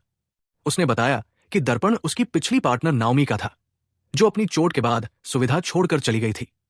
उपहार से मोहित होकर 02 ने हीरो को गले लगाया और कहा कि उसे ये बहुत पसंद है और वह इसे हमेशा संजोकर रखेगी। लेकिन इचिगो दुखी थी और चाहती थी कि उसे वो उपहार मिला होता। गोरो को याद आया कि जब वे छोटे थे उन्होंने देखा था कि इचिगो के बाल लंबे होने लगे थे, तो उसे प्रभावित करने की हताशा में उसने जल्दी से एक हेयर क्लिप बनाई थी, लेकिन पाया कि हीरो ने उससे पहले ऐसा कर लिया था। उसे दुख हुआ कि वो हमेशा उसे पसंद करता था, लेकिन उसे बताने से डरता था। लड़कों के कमरे में हीरो ने गोरो को क्लिप पकड़े देखा और सोचा कि उसके पास ये क्यों है। गोरो ने बताया कि वो छोटेपन से इचिगो को वो क्लिप देना चाहता था, लेकिन ऐसा करने में शर्मिंदगी महसूस करता था। जब हीरो ने पूछा कि वो उसे अपनी भावनाएं बताने से क्यों डरता था, गोरो ने कहा कि इचिगो हमेशा उसे पसंद करती थी और उसके साथ रहना चाहती थी, जिस तरह 02 हमेशा उसके साथ रहती है। उसके शब्दों से स्तब्ध होकर हीरो हकलाने लगा, लेकिन गोरो ने कहा कि वो इचिगो से प्यार करता है और हमेशा उसके साथ रहने की उम्मीद करता है। ये शब्द कहने के बाद गोरो ने कहा कि वो सोने के लिए तैयार है और तुरंत लेट गया। अगले दिन सार्जेंट ने बताया कि कुछ मील दूर एक क्लासर पाया गया है और वो तेजी से किले की ओर बढ़ रहा है। नाना ने कहा कि उनका कर्तव्य है कि वे इसे उनके स्थान तक पहुंचने से पहले नष्ट कर दें, ताकि ये किले को कोई नुकसान न पहुंचाए। जल्द ही टीम अपने रोबोट्स में निकल पड़ी और राक्षस की ओर बढ़ने लगी। एक विशाल गरजते बादल को देखने के बाद उन्होंने बादलों में एक विशाल क्लासर को उनकी ओर बढ़ते देखा, जैसे एक एलियन अंतरिक्ष यान। इसे नष्ट करने की उम्मीद में जोरोम उसकी ओर दौड़ा, टेंटकल से बचते हुए और उसे काटते हुए, लेकिन वह उनमें फंस गया। सौभाग्य से वो मुक्त होने में कामयाब रहा, लेकिन उस पर एक बम फटा। फिर भी उसने कोर देखा और सोचा कि इसे नष्ट करना आसान होगा, तो वो उसकी ओर उड़ा, लेकिन उसे तोड़ने से पहले अजीब बुलबुले में घिर गया। इचिगो उसके पास उड़ी और उसे मुक्का मारकर सुरक्षित किया, लेकिन खुद उसमें फंस गई। जैसे ही क्लासर तेज रोशनी के साथ चमकने लगा, ये एक विशाल विस्फोट में फट गया। जब गोरो रोबोट के अंदर होश में आया, उसने चेतावनी अलार्म बंद करने का फैसला किया और याद किया कि उसने विस्फोट से ठीक पहले इचिगो को बाहर निकाला था। हीरो ने कम्युनिकेशन के जरिए उससे बात शुरू की और बताया कि इचिगो सुरक्षित है, लेकिन वो क्लासर के पेट में फंसा है और उसका नाश्ता बन रहा है। हीरो ने बताया कि बाकी टीम सुविधा में वापस चली गई है और उन्हें यकीन नहीं है कि वे उसे बचा सकते हैं। उनकी एकमात्र उम्मीद उसके रोबोट के जरिए थी, लेकिन इचिगो के बाहर होने से इसे शक्ति देना असंभव था। जैसे ही इचिगो कमरे में दौड़ी, उसने गोरो को तुरंत बचाने की मांग की और कहा कि वह एक अगली ब्रेन डेड है जो केवल स्टूपिड चीजें करता है क्योंकि उसका चेहरा स्टूपिड दिखता है। सार्जेंट ने बताया कि गोरो राक्षस के ईंधन टैंक में फंसा है और अभी भी जीवित रहने के लिए लकी है। उसने कहा कि उनकी प्राथमिकता किले की रक्षा करना है और उन्हें गोरो के साथ क्लासर को नष्ट करना होगा। हालांकि इचिगो अपने पार्टनर को खोने से डर रही थी और कहा कि वो उसे बचाने के लिए तैयार है, तो 02 ने सुझाव दिया कि वे राक्षस के ऊपर निकास छेद का उपयोग करें। वे युद्ध क्षेत्र में लौटे और जैसे ही जोरोम ने फ्रैंक्स को ऊपर लॉन्च किया, इचिगो उसमें गोता लगाकर ईंधन में गहरे तैरने लगी। उसी समय गोरो को सांस लेने में कठिनाई हो रही थी और उसने याद करना शुरू किया जब वो छोटा था, तब उसकी पिटाई हो जाती थी, लेकिन इचिगो उसे बचाती थी, जो उसे बहुत कमजोर और यूजलेस मानती थी। उसी पल से वो उससे प्यार करने लगा था, लेकिन दुखी था कि वो हमेशा हीरो को प्यार करती थी। जब वो खुद को इसे क्या करने के लिए तैयार था, उसने स्वविनाश प्रणाली को सक्रिय करने का फैसला किया, लेकिन सौभाग्य से उसी पल इचिगो रोबोट में दाखिल हुई। उसने उसे याद दिलाया कि उसने उसकी सॉरी बचाने का वादा किया था, क्योंकि वो हमेशा उसके बिना कमजोर और यूजलेस था। गोरो उसे देखकर खुश हुआ और उसका हाथ पकड़ने की पेशकश की। उसी पल रोबोट जीवंत हो गया और एक विस्फोटक उपकरण छोड़ा, फिर सतह की ओर उड़ा और बाहर निकल गया। जैसे ही वे किले की ओर वापस दौड़े, क्लासर एक विशाल विस्फोट में फट गया। शांति बहाल होने पर गोरो ने इचिगो को हेयर क्लिप दी और कहा कि वो छोटेपन से उसे देने का इंतजार कर रहा था। उसने कहा कि वह उससे प्यार करता है और अपना शेष जीवन उसके साथ बिताना चाहता है। हालांकि उसने कहा कि वो उसे केवल अपना फ्रेंड मानती है। सुविधा में लौटने पर हीरो ने देखा कि 02 दुखी लग रही थी, लेकिन जब उसने पूछा कि क्या गलत है, उसने कहा कि वो केवल रात के खाने की चिंता में है। जब तक जोरोम और मिकू एक दूसरे पर चिल्लाने लगे, नाना प्रकट हुई और सभी के लिए अच्छी खबर बताई। जल्द ही उसने उन्हें बलों के नेता द्वारा शहर में निमंत्रण के बारे में बताया और कहा कि उनकी युद्धों में सफलता के लिए पुरस्कृत किया जाएगा। इस खबर से प्रभावित होकर टीम ने सोचा कि वे आखिरकार शहर में सभी वयस्कों से मिलेंगे। हालांकि 02 प्रभावित नहीं हुई और जाने लगी, तो नाना ने कहा कि उसे शहर में चिकित्सा परीक्षण से गुजरना होगा। लेकिन 02 ने कहा कि उसे कोई परीक्षण नहीं चाहिए और वो हॉर्स जितनी स्वस्थ है। अगले दिन जब टीम जाने की तैयारी कर रही थी, हीरो ने देखा कि 02 दुखी थी और जाने को अनिच्छुक थी। जैसे ही वे शहर में उतरे, किशोरों ने सोचा कि ये बहुत खूबसूरत दिखता है और चाहा कि वे अपना शेष जीवन यहां बिताएं। जब वे मुख्यालय में पहुंचे, एक मास्क पहने वेयर्डो ने उनका स्वागत किया। उसने कहा कि नेता उनकी युद्धों में उपलब्धियों से प्रसन्न है और वे बलों में सबसे खास टीम है। लेकिन उसके जाने के बाद किशोरों ने सोचा कि उनकी उत्सव के लिए कोई फीस्ट क्यों नहीं है। नाना ने बताया कि मुख्यालय में कोई उत्सव की अनुमति नहीं है और उन्हें तुरंत सुविधा में लौटना होगा। तो लड़कियों ने सुझाव दिया कि वे पैदल घर जाएं ताकि वे शहर का बेहतर नजारा देख सकें। जैसे ही वे वापस जाने लगे, जोरोम ने टीम से कहा कि वो वयस्क बनने के लिए उत्सुक है ताकि वो शहर में रह सके। लेकिन इचिगो ने सोचा कि वे आने वाली जंगों में नहीं बचेंगे और अब जितने बड़े हो चुके हैं उससे ज्यादा नहीं बढ़ेंगे। जब वे अपनी ऊर्जा स्रोत पर पहुंचे, टीम इस नजारे से प्रभावित हुई और सोचा कि इसे किसने बनाया होगा। लेकिन जब वे जाने लगे, जोरोम पीछे रुक गया और एक इमारत पर चढ़ने लगा। लिफ्ट ऊपर उठने लगी और जब वो शीर्ष पर पहुंचा तो उसे नीचे जाने का रास्ता नहीं मिला। उसने इमारत के चारों ओर घूमकर निकास ढूंढने की कोशिश की, लेकिन महसूस किया कि ये शहर एक भूतिया शहर है। शहर में चारों ओर देखते हुए उसने एक वयस्क को पास से गुजरते देखा, लेकिन उस व्यक्ति ने उसे नजरअंदाज कर दिया। कोई अन्य विकल्प न होने पर उसने इमारत से नीचे उतरना शुरू किया। हालांकि उसने एक और वयस्क को उसे घूरते देखा और उसकी पकड़ छूट गई, जिससे वो जमीन पर गिर पड़ा। जब वो एक अजीब घर में होश में आया, महिला ने बताया कि उसे डर था कि उसकी खोपड़ी टूट गई होगी और सोचा कि वो फिर कभी नहीं जागेगा। जोरोम ने सोचा कि क्या वह किसी बुजुर्ग गृह में है, लेकिन महिला ने कहा कि शहर में एल्डरली होम्स नहीं है और उसे उसकी स्थिति के बारे में बलों को सूचित करना होगा। हालांकि उसने कहा कि वो केवल कुछ सवाल पूछना चाहता है, तो वो सहमत हो गई और उसने अपना मास्क उतार दिया। उसका स्वादिष्ट खाना खाते समय उसने सोचा कि क्या वो अकेले अपार्टमेंट में रहती है, लेकिन उसने बताया कि वो अपने पार्टनर के साथ रहती है, भले ही वे शायद ही एक दूसरे को देखते हों। उसके पार्टनर के बारे में सुनकर उसने पूछा कि क्या वो भी उसके साथ रोबोट चलाती है, लेकिन महिला ने कहा कि वे रोबोट नहीं चलाते और उसका पार्टनर उसका पति जैसा है, जिसके साथ उसे बच्चे पैदा करने हैं। जोरोम उसके शब्दों को नहीं समझा, क्योंकि उसने कभी नहीं सोचा था कि एक लड़का और लड़की रोबोट चलाने के अलावा कुछ और कर सकते हैं। तो उसने उसे अपने पार्टनर को दिखाने की पेशकश की। एक कमरे में उन्होंने उसके पार्टनर को एक अजीब मशीन में लेटे पाया। उसने बताया कि वह अपने दिमाग को कुछ क्रीपी परवी प्लेजर के लिए सक्रिय कर रहा था। अचानक महिला गिर पड़ी और उसने कहा कि वह थक गई है और उसे चक्कर आ रहा है। लाउंज में आराम करते समय उसने बताया कि उसने कई सालों में किसी से बात नहीं की थी और लगभग भूल गई थी कि लोगों से बात कैसे की जाती है। जोरोम ने सोचा कि वो अपने पार्टनर से कितनी बार बात करती है, लेकिन उसने कहा कि उसने कई सालों में उसकी आवाज नहीं सुनी। उसने बताया कि वे केवल अपने निजी कामों में व्यस्त रहते हैं और एक दूसरे को अभिवादन करने की जरूरत भी नहीं महसूस करते। जब जोरोम ने अपनी पार्टनर के बारे में शिकायत शुरू की, महिला ने सुझाव दिया कि वो कोई नया साथी ढूंढ ले। हालांकि जोरोम नहीं चाहता था कि उसे बदला जाए, तो उसने कहा कि वो उसकी जिंदगी का प्यार है और वो उसे सारी दुनिया के लिए नहीं बदलेगा। उन शब्दों ने महिला को और बुरा महसूस कराया, तो उसने अपने सिस्टम पर उसकी स्थिति की सूचना देने का फैसला किया, ये कहते हुए कि बल्ब जल्द ही आ जाएंगे, और सोचा कि वो क्यों रोने लगा। उसने सोचा कि वो परिचित लगती है और पूछा कि क्या वे पहले कभी मिले हैं। हालांकि उसने माना कि वे कभी नहीं मिले और उसे किले में सभी की रक्षा करने के लिए शामिल होने वाला हीरो कहा। लेकिन उसी पल एक बजर बजा। जल्द ही बलों के 2 लोग जोरोम को संक्रमण के लिए जांचने लगे और सोचा कि वो उनके शहर में रहने के लिए बहुत फिल्दी है। बोर्डिंग होम लौटने के बाद जोरोम ने टीम को छोड़ने की सजा के रूप में टॉयलेट साफ करना शुरू किया और मिकू ने उसे स्टूपिड यूजलेस डंबास कहकर चिल्लाया। कुछ दिनों बाद टीम एक और युद्ध से लौटी और इचिगो ने नाना से कहा कि उन्होंने कई क्लासरों को खत्म किया और अगली लड़ाई के लिए उत्सुक है। सार्जेंट ने बताया कि वे अगले दिन क्लासरों के एक नए समूह का सामना करेंगे और उन्हें पर्याप्त आराम करने को कहा।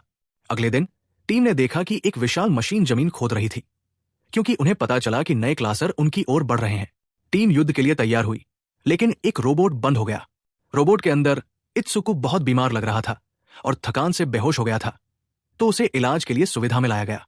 उस रात अपने सपने में उसे याद आया कि वो छोटा होने पर बहुत कमजोर था और उसे बताया गया था कि वो पायलट बनने के लिए बहुत यूजलेस है। मजबूत होने की उम्मीद में उसने एक घातक इंजेक्शन लिया था, जिसे वो जीवित रहने में कामयाब रहा। हालांकि जब उसने हीरो से उसका सवारी पार्टनर बनने को कहा, हीरो ने कहा कि वो केवल एक ऐसी लड़की के साथ सवारी करने में रुचि रखता है जिसके पास लवली चेरीज है। उस स्मृति के सदमे से जागने पर उसे एहसास हुआ कि वो हीरो से बहुत नफरत करता है और उसे कभी माफ नहीं करेगा। अगले दिन उसने रोबोट चलाने की मांग की, क्योंकि वो सभी को खुद को साबित करने के लिए दृढ़ था। लेकिन जब उसने इसे शक्ति देने की कोशिश की, नाना और सार्जेंट ने पाया कि वो अभी भी बहुत कमजोर और यूजलेस है, जैसा कि वो हमेशा रहा है। तो बाद में उस दिन उन्होंने टीम से कहा कि उन्हें पार्टनरों को बदलना होगा, क्योंकि मित्सुरु और नूनो ने पार्टनर बने रहने की इच्छा खो दी थी। नाना ने सोचा कि उन्हें अलग करना और अन्य साथियों के साथ नए पार्टनर ढूंढना बेहतर होगा। बैठक के बाद हीरो ने 02 से पूछने का फैसला किया कि वो पिछले कुछ दिनों से अजीब व्यवहार क्यों कर रही थी, लेकिन उसने कहा कि ये उसका कोई काम नहीं है और चली गई। जब वे अगली बैठक के लिए लौटे, नाना ने स्वयंसेवी साथियों से पूछा जो पार्टनर बदलने को तैयार हों। तो अकुनो ने कहा कि वो इचिगो की नई पार्टनर बनना चाहती है। हालांकि रोबोट केवल तभी शक्ति पाते हैं जब दोनों सवार एक लड़का और लड़की हों। अकुनो ने सोचा कि इसे आजमाना उचित है, तो इचिगो सहमत हो गई। जब नाना ने पूछा कि क्या कोई अन्य साथी पार्टनर बदलने को तैयार है, कोकरो ने हाथ उठाया और फुतोशी की जिंदगी उसके सामने बिखर गई। लेकिन बाद में उस दिन उन्होंने पाया कि इचिगो और अकुनो रोबोट को शक्ति नहीं दे सकती थी, तो नाना ने सुझाव दिया कि फुतोशी नूनो का नया पार्टनर बने। उस शाम लड़कों के कमरे में फुतोशी रोने लगा, क्योंकि वो अपनी जिंदगी के प्यार को खोकर दुखी था। जब जोरोम ने कहा कि कोकरो एक यूजलेस स्टूपिड है जो अपनी उंगलियों से अपने पैर की उंगलियां नहीं गिन सकती, फुतोशी ने उसे पीटकर भूरता बनाने की धमकी दी। जैसे ही मित्सुरु कमरे के बाहर प्रकट हुआ, फुतोशी उसे मुक्का मारने के लिए दौड़ा, लेकिन फर्श पर फिसल गया। कुछ घंटों बाद टीम को एक विशाल क्लासर के बारे में सूचित किया गया जो किले की ओर बढ़ रहा था, तो वे जल्दी से निकले। जैसे ही उन्होंने राक्षस को उनकी ओर आते देखा, 02 उसकी ओर दौड़ी और उसे ऊपर तक काट डाला। ये देखकर कि वो बिना खरोंच के है, उसने उसे भेदने की कोशिश की, लेकिन फंस गई और ढक गई। सौभाग्य से इचिगो और फुतोशी उसके ऊपर उड़े और उसे बचाने में कामयाब रहे, लेकिन वो फिर से उसकी ओर उड़ी, इसे खत्म करने के लिए दृढ़, और इसके हिस्सों को काट डाला। लेकिन ये छोटे क्लासरों में बदल गया। जैसे ही इसने फ्रैंक्स को धक्का दिया, ये उसे और फुतोशी को भी कुचलने वाला था, लेकिन 02 ने एक डिरेंज्ड साइको की तरह हमला किया, इससे पहले कि हीरो ने पीछे खींचकर उन्हें कुचलने से बचा लिया। जब वे सोचने लगे कि इसे कैसे हराए, कोकरो ने सुझाव दिया कि वे इसे गोली मारें और इसका कोड ढूंढने की उम्मीद करें। जैसे ही उन्होंने राक्षस के पैरों से मुश्किल से बचा, 3 छोटे क्लासर निर्माण स्थल की ओर दौड़ने लगे, तो 2 रोबोटों ने उन पर गोलीबारी शुरू की, लेकिन वे शॉट से बच गए और दौड़ते रहे। हालांकि फुतोशी एक के ऊपर कूदने में कामयाब रहा और उसे एक झटके से खत्म कर दिया। अपनी गलती की भरपाई करने के लिए बेताब मित्सुरु राक्षस की ओर दौड़ा, लेकिन लात मारकर उड़ा दिया गया, और जब राक्षस ने उन्हें कुचलने की कोशिश की, फुतोशी ने झपट्टा मारा और उसके पैर को पकड़ लिया। जब 2 रोबोटों ने उसके घुटने को काटा, वो गिरने लगा, लेकिन एक टेंटाकल छोड़ने लगा, तो फुतोशी ने अपनी बंदूक से उसे उड़ाना शुरू किया।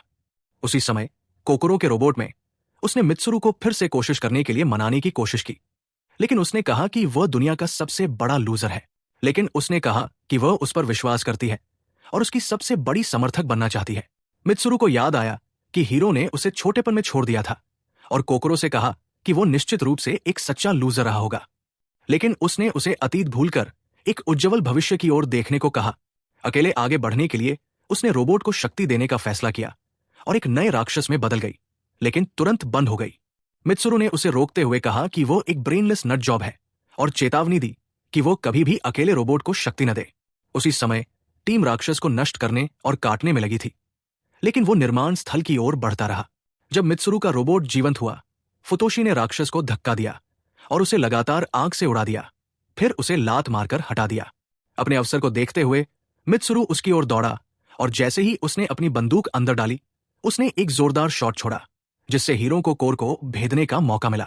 जैसे ही क्लासर लुढ़का और घने धुएं में विस्फोट हुआ, फ्रैंक्स बच निकलने में कामयाब रहा, सुविधा में लौटने के बाद फुतोशी ने मित्सुरु को यूजलेस एरोगेंट होने के लिए मुक्का मारा और कहा कि वह कोकरों को कभी खतरे में न डाले। तो मित्सुरु ने हमेशा उसकी देखभाल करने का वादा किया। कुछ दिनों बाद टीम एक नई सुविधा में पहुंची जिसे लैब कहा जाता था, जहां उन्हें बनाया गया था। नाना ने बताया कि उन्हें इस सुविधा में चिकित्सा परीक्षणों के लिए लाया गया है, लेकिन हीरो ने सोचा कि उन्हें केवल 02 के परीक्षण के लिए लाया गया है। तभी एक नई टीम उस रहस्यमयी व्यक्ति के साथ आई जिससे हीरो कुछ हफ्ते पहले मिला था। जब उस व्यक्ति ने 02 से पूछा कि क्या उसने नया लीव बदला है, उसने उसे स्क्रू हिमसेल्फ करने को कहा और उससे दूर चली गई। रहस्यमयी व्यक्ति ने बताया कि 02 का उपनाम आयोटा था और वह उनकी टीम की सदस्य हुआ करती थी। हालांकि वो हैरान था कि वे उसका दोस्त बन पाए और सोचा कि क्या उन्होंने उसे कोई वियर्ड इंजेक्शन दिया। इचिगो ने कहा कि 02 को उनकी साथी माना जाता है और वो बाकियों से बेहतर इंसान है। प्रभावित करने की कोशिश में रहस्यमयी व्यक्ति ने उसे चूमने का फैसला किया, लेकिन वो टोमेटो की तरह लाल हो गई और जल्द ही बाकी टीम के साथ चली गई। अपने परीक्षण के बाद हीरो को 02 के साथ अपनी आखिरी बातचीत याद आई जब वो उससे लाइब्रेरी में मिला था। उसने कुछ हफ्तों से 02 का अजीब रवैया देखा और पूछने का फैसला किया कि उसके साथ क्या गलत है, लेकिन उसने कहा कि वो उसे चूमना चाहती है और एक माइंडलेस रोबोट की तरह पास आने लगी। लेकिन हीरो ने उसके नुकीले दांत देखे और घबरा गया। इस बीच लैब के बाहर 02 उन सैनिकों को लात मार रही थी और तोड़ रही थी जो उसे काबू करने की कोशिश कर रहे थे, लेकिन एक सैनिक के गोली मारने के बाद उसने 2 अन्य सैनिकों को लात मारी और उस तक पहुंचने से पहले गिर गई। कुछ घंटों बाद टीम लैब में घूमने लगी और जैसे ही उन्होंने नए बच्चों को देखा, उन्हें याद आया जब वे भी यहां रहते थे। एक नए समूह के बच्चों को लैब में देखते हुए उन्होंने पाया कि उन्हें परजीवी बनने के लिए विशेष खुराक दी जा रही थी। एक महिला ने बताया कि बच्चों को पीले रक्त कोशिकाओं की उच्च खुराक दी जा रही थी क्योंकि क्लासरों की संख्या बढ़ रही थी। हीरो ने पूछा कि क्या उसकी पिछली पार्टनर नाओमी लैब में लौटी थी, लेकिन महिला ने कहा कि एक बार जाने के बाद कोई लैब में वापस नहीं आता। जैसे ही टीम वापस जाने लगी, कोकरो ने पूछा कि बच्चे कैसे बनते हैं। सभी ने सोचा कि उसका सवाल अजीब है, लेकिन मिकू ने कहा कि वे एक मशीन के अंदर बनाए जाते हैं। किले में लौटने पर नाना और सार्जेंट ने देखा कि कुछ क्लासर सुविधा की ओर चुपके से बढ़ रहे थे, तो उन्होंने टीमों से उन्हें नष्ट करने को कहा।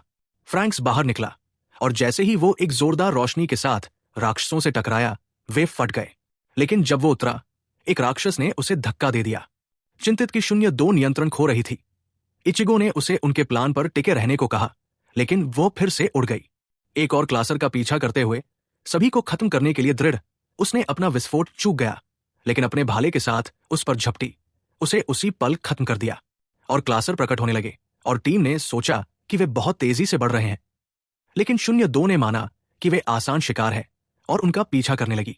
ये महसूस करते हुए कि वो पागल हो रही थी, हीरो ने उसे पीछे खींचा, लेकिन उसने फ्रैंक्स को फिर से आगे बढ़ाया और राक्षसों के सामने उतरकर उन्हें अपने भाले से खत्म कर दिया।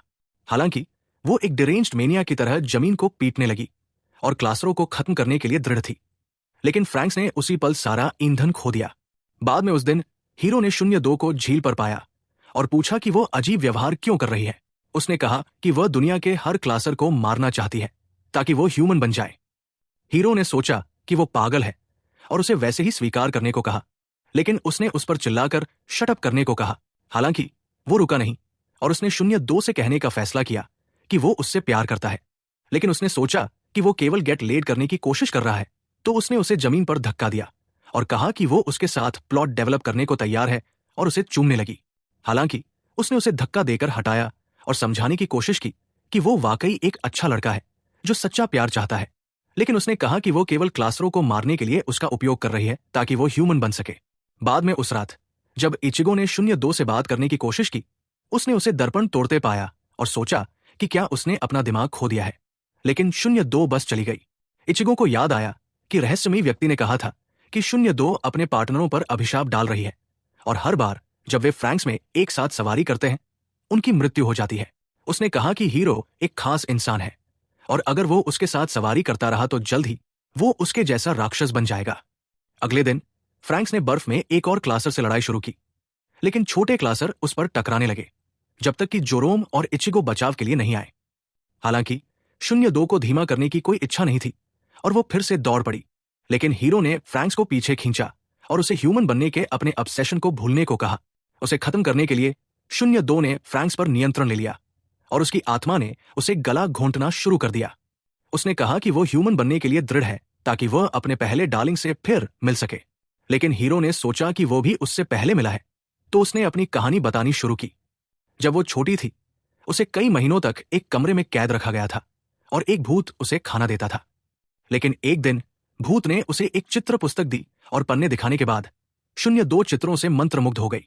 ऐसी और किताबें ढूंढने की उम्मीद में 02 ने दुनिया की खोज करने का फैसला किया, लेकिन सुविधा में लैब रैट बन गई। दूसरी ओर जब हीरो छोटा था, वो हमेशा ये जानने को उत्सुक था कि वो कौन है, जबकि उसे परजीवी बनने के लिए प्रशिक्षित किया जा रहा था। लेकिन एक दिन वो रोती हुई इचिगो से मिला और उसने बताया कि अन्य बच्चे सभी इंजेक्शनों से ज़ॉम्बीज बन रहे थे।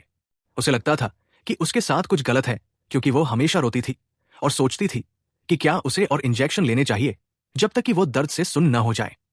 लेकिन हीरो ने कहा कि वो खास है और उसका नाम इचिगो रखने का फैसला किया। इस नाम से खुश होकर इचिगो हीरो को अन्य बच्चों के पास ले गई और उसने सभी को एक नाम दिया। लेकिन जैसे जैसे दिन बीतते गए, उन्होंने देखा कि उनके दोस्त गायब होने लगे और वयस्कों ने कभी नहीं बताया कि उन्हें कहां ले जाया गया। हालांकि वे हीरो पर अपने परीक्षण चलाते रहे और हर बार अच्छा प्रदर्शन करने पर उसे स्वीप WS से पुरस्कृत करते थे। लेकिन उसके कई सवाल थे जिनका कोई जवाब देने को तैयार नहीं था।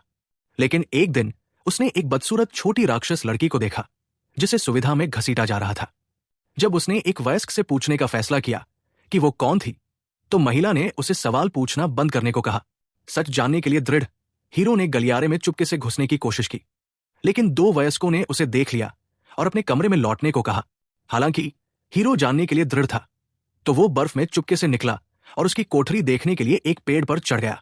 कोठरी के अंदर 02 एक वयस्क से अपनी चित्र पुस्तक छीनने के लिए लड़ रही थी। जब उसने इसे वापस छीन लिया, हीरो खुशी से मुस्कुराया। सुविधा में और दिन बीतने पर बच्चों ने पाया कि उनके कई अन्य दोस्त गायब हो गए और सोचा कि क्या उनका अपहरण हो रहा है। हालांकि कुछ वयस्क हीरो को एक और दौर के परीक्षणों के लिए बुलाने आए। परीक्षणों के बाद हीरो को 2 मिठाइयां दी गई, लेकिन जैसे ही वो जाने लगा, उसे गलियारे में एक चीख सुनाई दी। वो जल्दी से देखने गया कि वो कौन था, लेकिन उसने 02 को लैब में चीखते पाया, क्योंकि उसे किसी क्रूर प्रयोग के लिए यातना दी जा रही थी। इस दृश्य से भयभीत होकर हीरो पीछे गिरा, लेकिन एक व्यक्ति ने उसे लैब से दूर खींच लिया। कुछ दिन बाद हीरो बर्फ में चुपके से निकला और 02 की कोठरी तक पहुंचा। एक पेड़ पर चढ़कर उसने खिड़की पर एक टॉर्च फेंकी और ठंडी हवा लड़की पर बही। 02 के डरने पर हीरो ने दोस्ताना हाथ बढ़ाया और उसे बाहर खींच लिया, लेकिन शाखा टूट गई और वे बर्फ में गिर गए। जैसे ही वे एक सूखे जंगल में पहुंचे, 02 को एहसास हुआ कि वो पहले कभी बाहर नहीं गई थी और नाश्ते के लिए एक चूहे का पीछा करने लगी। जब हीरो ने उसे चूहा खाते देखा, उसने उसे उल्टी कराने की कोशिश की, लेकिन उसने उसका हाथ काट लिया। तो उसने उसका सिर सहलाया और उसे शांत करने में मदद की, जब तक उसने उसे छोड़ नहीं दिया। चलना शुरू करने पर हीरो ने देखा कि वो बोल नहीं सकती, लेकिन सोचा कि क्या वो उसके शब्द समझती है। उसके कंगन पर नंबर 002 देखकर उसने उसका नाम 02 रखने का फैसला किया और उसे ये तुरंत पसंद आया और वो उसका नाम दोहराने लगी। तो उसने उसके पैरों पर पट्टियां बांधी ताकि उसे चोट न लगे और वे फिर से यात्रा करने लगे।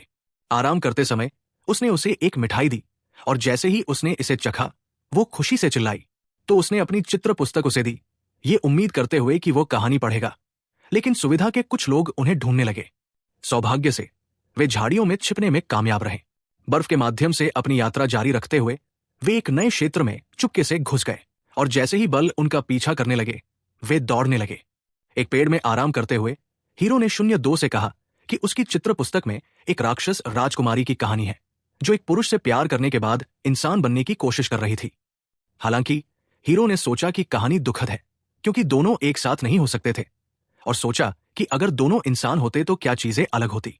जब उन्होंने अपनी यात्रा फिर से शुरू करने की कोशिश की, हीरो ने देखा कि 02 घायल थी, तो उसने उसका घाव चाटना शुरू किया और कहा कि वो हमेशा उसका डार्लिंग बनना चाहता है। उसके शब्दों से प्रभावित होकर वो रोने लगी और उसने उसे गले लगा लिया। लेकिन जैसे ही उन्होंने सोचा कि वे सुरक्षित हैं, बल उनके सामने प्रकट हुए और हीरो के सिर पर प्रहार किया। जब उन्हें सुविधा में वापस लाया गया, डॉक्टर ने हीरो की यादों को मिटाने का आदेश दिया और इससे 02 ने इंसान बनने का दृढ़ संकल्प लिया ताकि वो उससे फिर मिल सके। फ्रैंक्स के अंदर हीरो ने 02 से कहा कि उसे वो राक्षस लड़की याद है जिसके पास कई साल पहले चित्र पुस्तक थी। लेकिन इस एहसास पर 02 ने रोबोट को बंद कर दिया। हीरो ने कहा कि उसने उसके विचारों को देखा और अपनी भूली हुई यादें वापस पा ली, लेकिन वो उसकी बाहों में बेहोश हो गया। जब इचिगो रोबोट में दाखिल हुई, उसने उसे फेंक दिया और हीरो को जगाने की कोशिश की। जल्द ही हीरो को ले जाया गया और 02 को एहसास हुआ कि उसने वाकई अब कर दिया। बाद में उस दिन जब उसने हीरो से मिलने की कोशिश की, इचिगो ने उसे रोक दिया और कहा कि उसे उसके पास कहीं भी आने की अनुमति नहीं होगी, क्योंकि वो उसकी गंभीर स्थिति के लिए जिम्मेदार थी। जब टीम ने सोचा कि इचिगो उसे रोकने के लिए इतनी दृढ़ क्यों थी, इचिगो ने बताया कि 02 हीरो को धोखा दे रही थी ताकि वो उसे खत्म कर दे और उसकी मानवता चुरा ले, जैसा कि उसने अपने पिछले पार्टनरों के लिए किया था। 02 ने उसे अपने काम से काम रखने को कहा, लेकिन इचिगो उसके सामने दौड़ी और कहा कि वो अब उनकी टीम का हिस्सा नहीं है और उसे हीरो से मिलने की अनुमति नहीं होगी। जब हीरो जागा, टीम उसे जीवित देखकर खुश थी।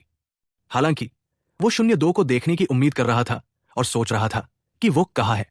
इचिगो ने बताया कि उसने उसे उससे मिलने से रोक दिया था और उसे उनकी टीम से निकाल दिया गया था। जब वे जाने लगे, हीरो ने मित्सु से माफी मांगने का फैसला किया कि उसने उसके साथ रोबोट में सवारी करने का वादा तोड़ा था, लेकिन मित्सु ने कहा कि वह इसे भूल चुका है और उसे 02 को छोड़ने की सलाह दी। हालांकि हीरो को याद आया कि अपनी यादें खोने के बाद वो अपने पुराने स्वरूप का साया बन गया था और अपने सभी परीक्षणों में असफल रहा था, जब तक कि वो अनाथालय वापस जाने के करीब नहीं था। उसने सोचा कि 02 उसकी सेविंग ग्रेस थी, जिसने उसे उसकी पुरानी महिमा में बहाल किया था और वो फिर से उससे बात करने के लिए दृढ़ था। अगले दिन सार्जेंट ने टीम को क्लासरो की एक सेना को नष्ट करने के लिए एक नए मिशन के बारे में बताया और कहा कि 2 अन्य टीमें युद्ध में उनका समर्थन करेंगी।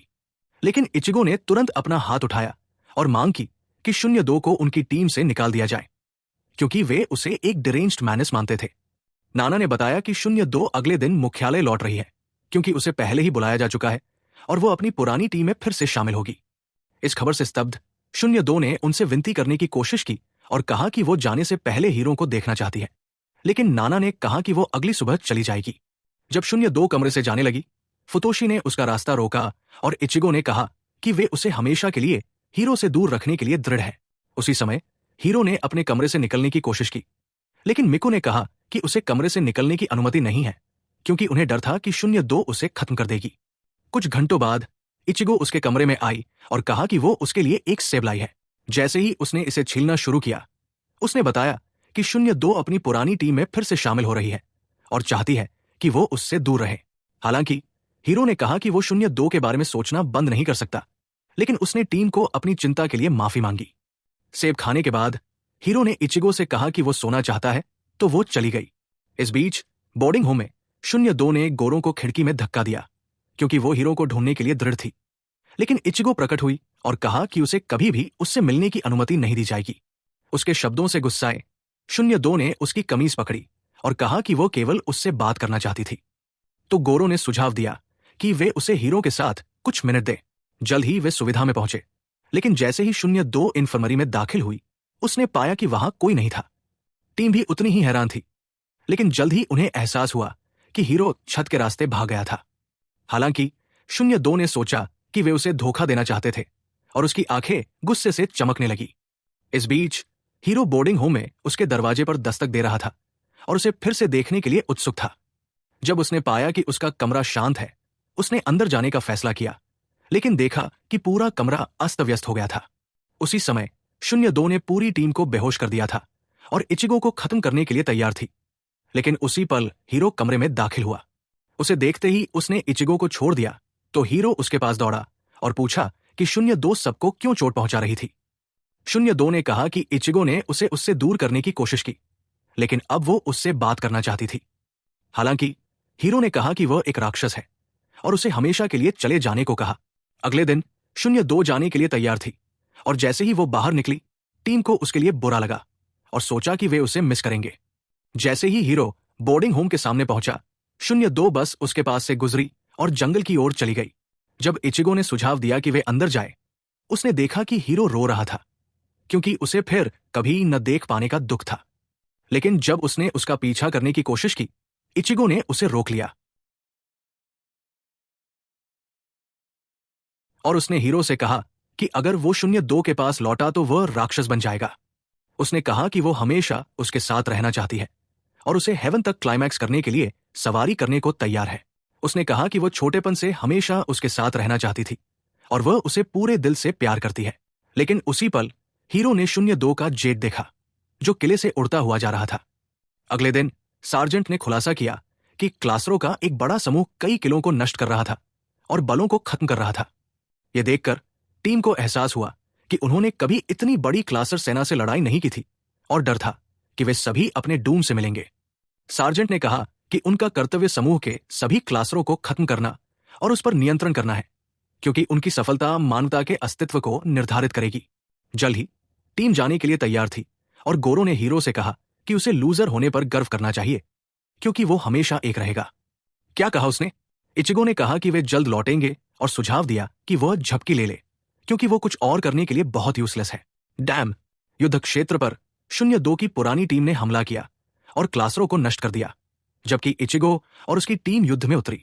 फुतोशी ने राक्षसों पर सीधा विस्फोट किया, उन्हें खत्म करते हुए, और लगातार हमले में उन्हें मारने के लिए आगे बढ़ा, जबकि जोरोम ने कई राक्षसों को काट डाला जब तक वे चूर चूर नहीं हो गए। मित्सु ने अपने सामने के राक्षसों को उड़ा दिया और पाया कि एक छेद क्लासर समूह में जाता है। हालांकि जैसे ही इचिगो ने टीम से कहा कि वे अंदर जाने वाले हैं, क्लासर अलग होने लगे। उसी पल एक विशाल सुपर लेमन क्लासर जमीन से उभरा और एक किले को फेंककर नष्ट कर दिया। हालांकि राक्षस एक नए किले की ओर बढ़ा और उसे नष्ट करने के बाद अंतिम किले की ओर बढ़ने लगा, लेकिन एक नई टीम अपने बमों के साथ उसके सामने खड़ी हो गई और उसी पल विस्फोट कर उसे धीमा कर दिया। लेकिन वो किले में घुस गया और छोटे क्लासरों को शहर में छोड़ने लगा। ये महसूस करते हुए कि उनका किला नष्ट होने वाला है, इचिगो ने सुझाव दिया कि वे अंदर जाएं। लेकिन 02 उससे पहले दौड़ी और शहर में घुस गई। जैसे ही लाखों राक्षस किले में घुसते रहे, 02 ने विशाल क्लासर पर चढ़ने की कोशिश की, लेकिन उसे धक्का दे दिया गया। जब राक्षस उसे निगलने लगे, उसने अपनी पूंछ से उन्हें नष्ट कर दिया। जैसे ही टीम थक गई, 02 उनके पास से दौड़ी, दिखाई देने वाले सभी क्लासरों को खत्म करती हुई। इस बीच हीरो 02 के कमरे में घुसा और सोचने लगा कि वो जाने से पहले उसे क्या बताना चाहती थी।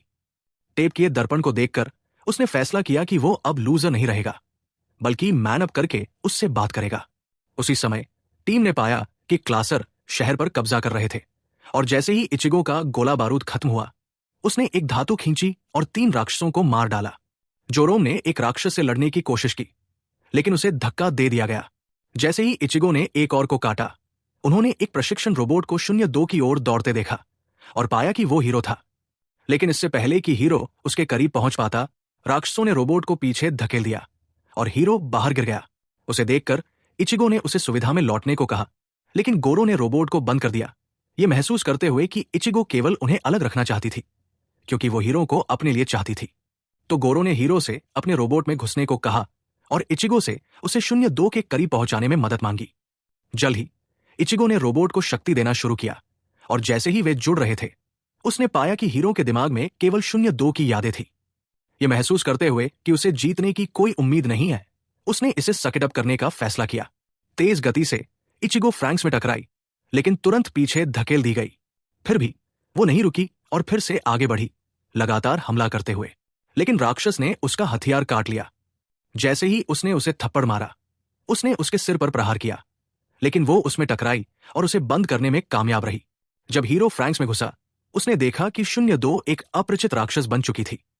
उसने फ्रैंक्स को चलाने की कोशिश की, लेकिन पाया कि 02 का रोबोट पर पूरा नियंत्रण था। उसकी आत्मा तक पहुंचने की उम्मीद में हीरो ने उसके विशाल बदसूरत सींग पकड़े और उसकी यादों में देखने को कहा। उसी पल उसे सब कुछ दिखने लगा। कई साल पहले उसकी यादें मिटाए जाने के बाद डॉक्टर ने 02 की यादों को मिटाने की कोशिश की थी, लेकिन पाया कि वो उन्हें बचा रही थी। उसने सोचा था कि उनके साझा पलों को थामकर वो इंसान बन सकती है, और उसने अपनी किताब खा ली ताकि उसे हमेशा याद रहे। जैसे ही हीरो ने उसे करीब पकड़ा, सींग गायब हो गए और 02 ने अपनी आंखें खोली। जब उसने उसे पकड़ने की कोशिश की, उसने उसे दूर रहने को कहा और कहा कि वो एक राक्षस है।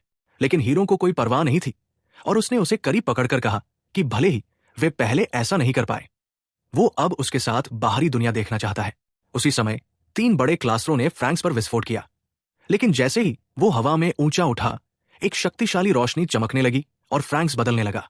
उसी पल जैसे ही वो राक्षस क्लासर में घुसी, उसने उसे अंदर से चूर चूर कर दिया और दूसरी ओर से निकल गई, इससे पहले कि एक जोरदार विस्फोट हुआ। फिर से हमला करते हुए उसने क्लासरों की विशाल सेना को नष्ट कर दिया, उन्हें लगातार हमले में खत्म करते हुए और आसपास के समूह को एक विशाल विस्फोट में उड़ा दिया। कुछ दिन बाद टीम बोर्डिंग होम लौटी, लेकिन किला बहुत अस्त व्यस्त था, तो किशोरों को अपना पानी लाना पड़ा और जो भोजन उपलब्ध था उसे खाना पड़ा। एक शाम भोजन जमा करते समय गोरो ने हीरो से कहा कि उसे क्लासरों के साथ उनकी लड़ाइयां याद आती है और डर था कि नाना और सार्जेंट के साथ कुछ भयानक हुआ होगा, क्योंकि उन्हें हफ्तों से नहीं देखा था। हालांकि हीरो समझ नहीं पाया कि वो उन लगातार लड़ाइयों को क्यों मिस करेगा जो मानवता के अस्तित्व के लिए खतरा थी। उस दोपहर सूखे जंगल में टहलते समय 02 एक पेड़ को निहारने के लिए रुकी। जब हीरो ने पूछा कि क्या वो खुश है, उसने कहा कि वो पहले कभी इतनी खुश नहीं थी और हमेशा उसके साथ जीना चाहती है। बोर्डिंग होम में टीम ने पाया कि उनका भोजन खत्म होने लगा था, तो 02 ने सुझाव दिया कि वे अपना भोजन शिकार करना शुरू करें। जब फुतोशी ने कहा कि उन्हें खाना बनाना नहीं आता, मित्सुरु ने कहा कि वे कुछ कुक बुक्स पढ़े और अपने भोजन बनाना सीखें, तो उन्होंने भोजन तैयार करना शुरू किया और 02 मछलियों से भरी बाल्टी लेकर आई। उस शाम मछली पकाने के बाद उन्होंने खाना शुरू किया और सोचा कि यह स्वादिष्ट है। रात के खाने के बाद सभी सोचने लगे कि क्या उन्हें बोर्डिंग होम में मरने के लिए छोड़ दिया गया है, क्योंकि न तो नाना और न ही सार्जेंट उनसे संपर्क कर रहे थे और अब उन्हें भोजन की आपूर्ति नहीं हो रही थी। उन्हें डर था कि उन्हें मरने के लिए छोड़ दिया गया है। हालांकि हीरो ने सोचा कि उनकी संख्या के कारण वे मजबूत हैं और उनके सामने खड़े होकर कहा कि वे अपनी वर्तमान स्थिति को एक नया सबक माने और रोबोट चलाने और युद्धों में लड़ने के अलावा अपनी जिंदगी पर ध्यान दे। उस रात 02 ने हीरो को अपनी पुरानी किताब से बनाए चित्र दिखाए और कहा कि उसने उसे इंसान बनने की इच्छा प्रेरित की। जैसे ही वो उसके करीब आई, उसने कहा कि उसने उसे मानवता का सच्चा अर्थ सिखाया और अब उसे अपनी शक्ल बदलने की जरूरत नहीं है ताकि वो इंसान जैसी दिखे। उसके शब्दों से प्रभावित होकर हीरो ने हमेशा उसके साथ रहने का वादा किया। कुछ दिन बाद 02 की पुरानी टीम बोर्डिंग होम में प्रकट हुई, जिससे टीम हैरान थी। नेता ने बताया कि बलों के प्रमुख पापा ने उन्हें किले में भेजा था ताकि वे उनकी जांच करें। इस खबर से खुश होकर टीम ने सुना कि वे रात के लिए रुकने वाले हैं और इचिगो से उनके लिए एक कमरा तैयार करने को कहा। बाद में उस रात 02 ने देखा कि हीरो के भी उसके जैसे सींग उगने लगे थे और सोचा कि क्या ये इसलिए था कि उसने उसे क्लाइमैक्स कराया या कई साल पहले उसने उसका घाव चाटा था। हालांकि हीरो एक लव सिक बफून बना रहा और उसने उसे चूमने से पहले कहा कि इससे कोई फर्क नहीं पड़ता, क्योंकि सींग उन्हें इंसेपरेबल सोलमेट्स बनाते हैं। 02 ने बताया कि उनके अलग होने के बाद उसने सोचा कि उसे फिर से देखने का एकमात्र तरीका इंसान बनना है। जब डॉक्टर ने कहा कि वो क्लासरों को खत्म करके ही इंसान बन सकती है, उसने उसके शब्दों पर विश्वास किया और दुनिया के सभी क्लासरों को खत्म करना अपने जीवन का मिशन बना लिया। अगले दिन मित्सुरु ने कोकोरो से कहा कि उसे बोर्डिंग होम छोड़ने का डर है, क्योंकि उसे लगता था कि वे फिर कभी नहीं मिलेंगे। उसके शब्दों से आकर्षित होकर उसने अपने हाथ उस पर फिराने शुरू किए। उसने उसे परित्यक्त शहर में मिली किताब के बारे में बताया और कहा कि किताब ने उसे समझाया कि वो उसके सीड को लेकर बच्चा पैदा कर सकती है। मित्सुरु के हैरान होने पर उसने उसकी कपड़ों की जिप खोलनी शुरू की, लेकिन उसने उसका हाथ हटा दिया। हालांकि जोरो ने उन्हें देखा और सोचा कि वे एक दूसरे के साथ क्या करने वाले थे, तो मित्सुरु ने कहा कि कोकोरो केवल उसकी शर्ट साफ करने में मदद कर रही थी। बाद में उस दिन जब मित्सुरु और हीरो नदी में लेटे थे, मित्सुरु ने बताया कि कोकोरो उसके आसपास अजीब व्यवहार करने लगी है और जब भी वो उसके करीब बैठता है उसे वोल्केनो नियरिंग एरप्शन जैसा महसूस होता है। हीरो ने कहा कि कोकोरो के साथ वो बेहतर इंसान बन रहा है और उसे लगता है कि मित्सुरु उसी तरह कोकोरो से प्यार करने लगा है जैसे वो 02 से प्यार करता है। बोर्डिंग होम पहुंचने पर इचिगो ने मित्सुरु से कहा कि जोरोम ने उसे कोकोरो के साथ बगीचे में देखा था, लेकिन उसी पल वो वियर्ड गाय और उसकी टीम पहुंची। जैसे ही उसने कोकोरो की किताब दिखाई, उसने पूछा कि ये उसके पास क्यों है। कोकोरो ने बताया कि वो बच्चा पैदा करना चाहती है। सभी हैरान थे। फुतोशी ने सोचा कि वे बच्चा कैसे बना सकते हैं, क्योंकि उन्हें बताया गया था कि वे सभी लैब में बनाए गए थे। कोकोरो ने बताया कि वे जानवरों की तरह बच्चे पैदा कर सकते हैं। उसने कहा कि उन्हें उनकी पूरी जिंदगी झूठ बोला गया और एक साथ लेटकर बच्चे बनाए जा सकते हैं, लेकिन वियर्ड गाय ने कहा कि वो सपने में जी रही है और उनके रिप्रोडक्टिव ऑर्गन्स लैब में हटा दिए गए थे। हालांकि जब कोकोरो ने उसके सच पर संदेह किया, उसने कहा कि वो डिस्गस्टिंग है और दुनिया को और फेमिनिस्ट्स की जरूरत नहीं है। उसके शब्दों से गुस्साए अकुनो ने आगे बढ़कर उसके चेहरे पर थप्पड़ मारा, लेकिन जब उसने फिर से थप्पड़ मारने की कोशिश की, इचिगो और गोरो ने उसे पीछे खींच लिया। हालांकि उसी पल नाना और सार्जेंट पहुंचे। कुछ घंटों बाद सार्जे, भले ही उसकी भावनाएं कई साल पहले छीन ली गई थी। क्रीपी डूड ने सोचा कि नाना अब अपनी स्थिति के लिए उपयुक्त नहीं है, क्योंकि उसकी भावनाएं उसके निर्णयों को धुंधला कर देंगी, और उसने अपनी खोज को पापा को रिपोर्ट करने की धमकी दी। इस बीच एक क्लासर समूह के अंदर 2 वयस्क एक क्लासर राजकुमारी के पास पहुंचे और उसे आत्मसमर्पण करने को कहा, क्योंकि उसने अपनी अधिकांश सेना खो दी थी। लेकिन अचानक उसकी चीखें गुफा में गूंजने लगी।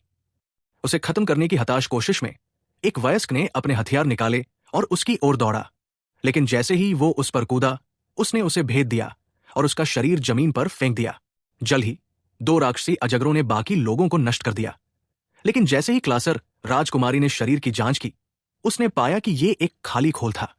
उस रात बोर्डिंग होम में टीम ने सोचना शुरू किया कि क्या वाकई नया जीवन बनाना संभव है। जब गोरो ने हीरो से पूछा कि क्या उसे प्लॉट डेवलप करने की प्रक्रिया पता है, हीरो ने कहा कि उसने इसे नहीं खोजा है, लेकिन 02 के साथ खोज करना चाहता है। हालांकि 02 ने सोचा कि ये उसका समय बर्बाद करना है और बताया कि वे बच्चे पैदा करने की क्षमता रखने के लिए भाग्यशाली है, क्योंकि उसके पास ऐसी कोई क्षमता नहीं है। इस बीच मित्सुरु कोकरो के कमरे में पहुंचा और उसे रोते हुए पाया। उसने माफी मांगी कि उसने उसे अपने बिस्तर में ले जाने की कोशिश की, लेकिन जैसे ही वो जाने लगी, मित्सुरु ने उसे गले लगाया। उसने कहा कि वो उससे प्यार करता है और उसे खुश करना चाहता है, लेकिन कोकरो ने सोचा कि क्या मां बनने की उसकी इच्छा गलत है, तो उसने उसे चूमा और वे एक साथ लेट गए।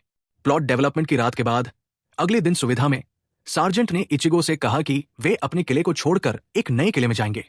इचिगो ने सोचा कि यह खबर अचानक है और सोचा कि स्थानांतरण के पीछे कोई छिपा मकसद हो सकता है। बोर्डिंग होम लौटते समय इचिगो ने हीरो और गोरो से कहा कि वो अपने किले को मिस करेगी, लेकिन गोरो ने कहा कि उनका घर अस्त व्यस्त हो गया है और उनके पास जीवित रहने के लिए थोड़ा ही राशन बचा है।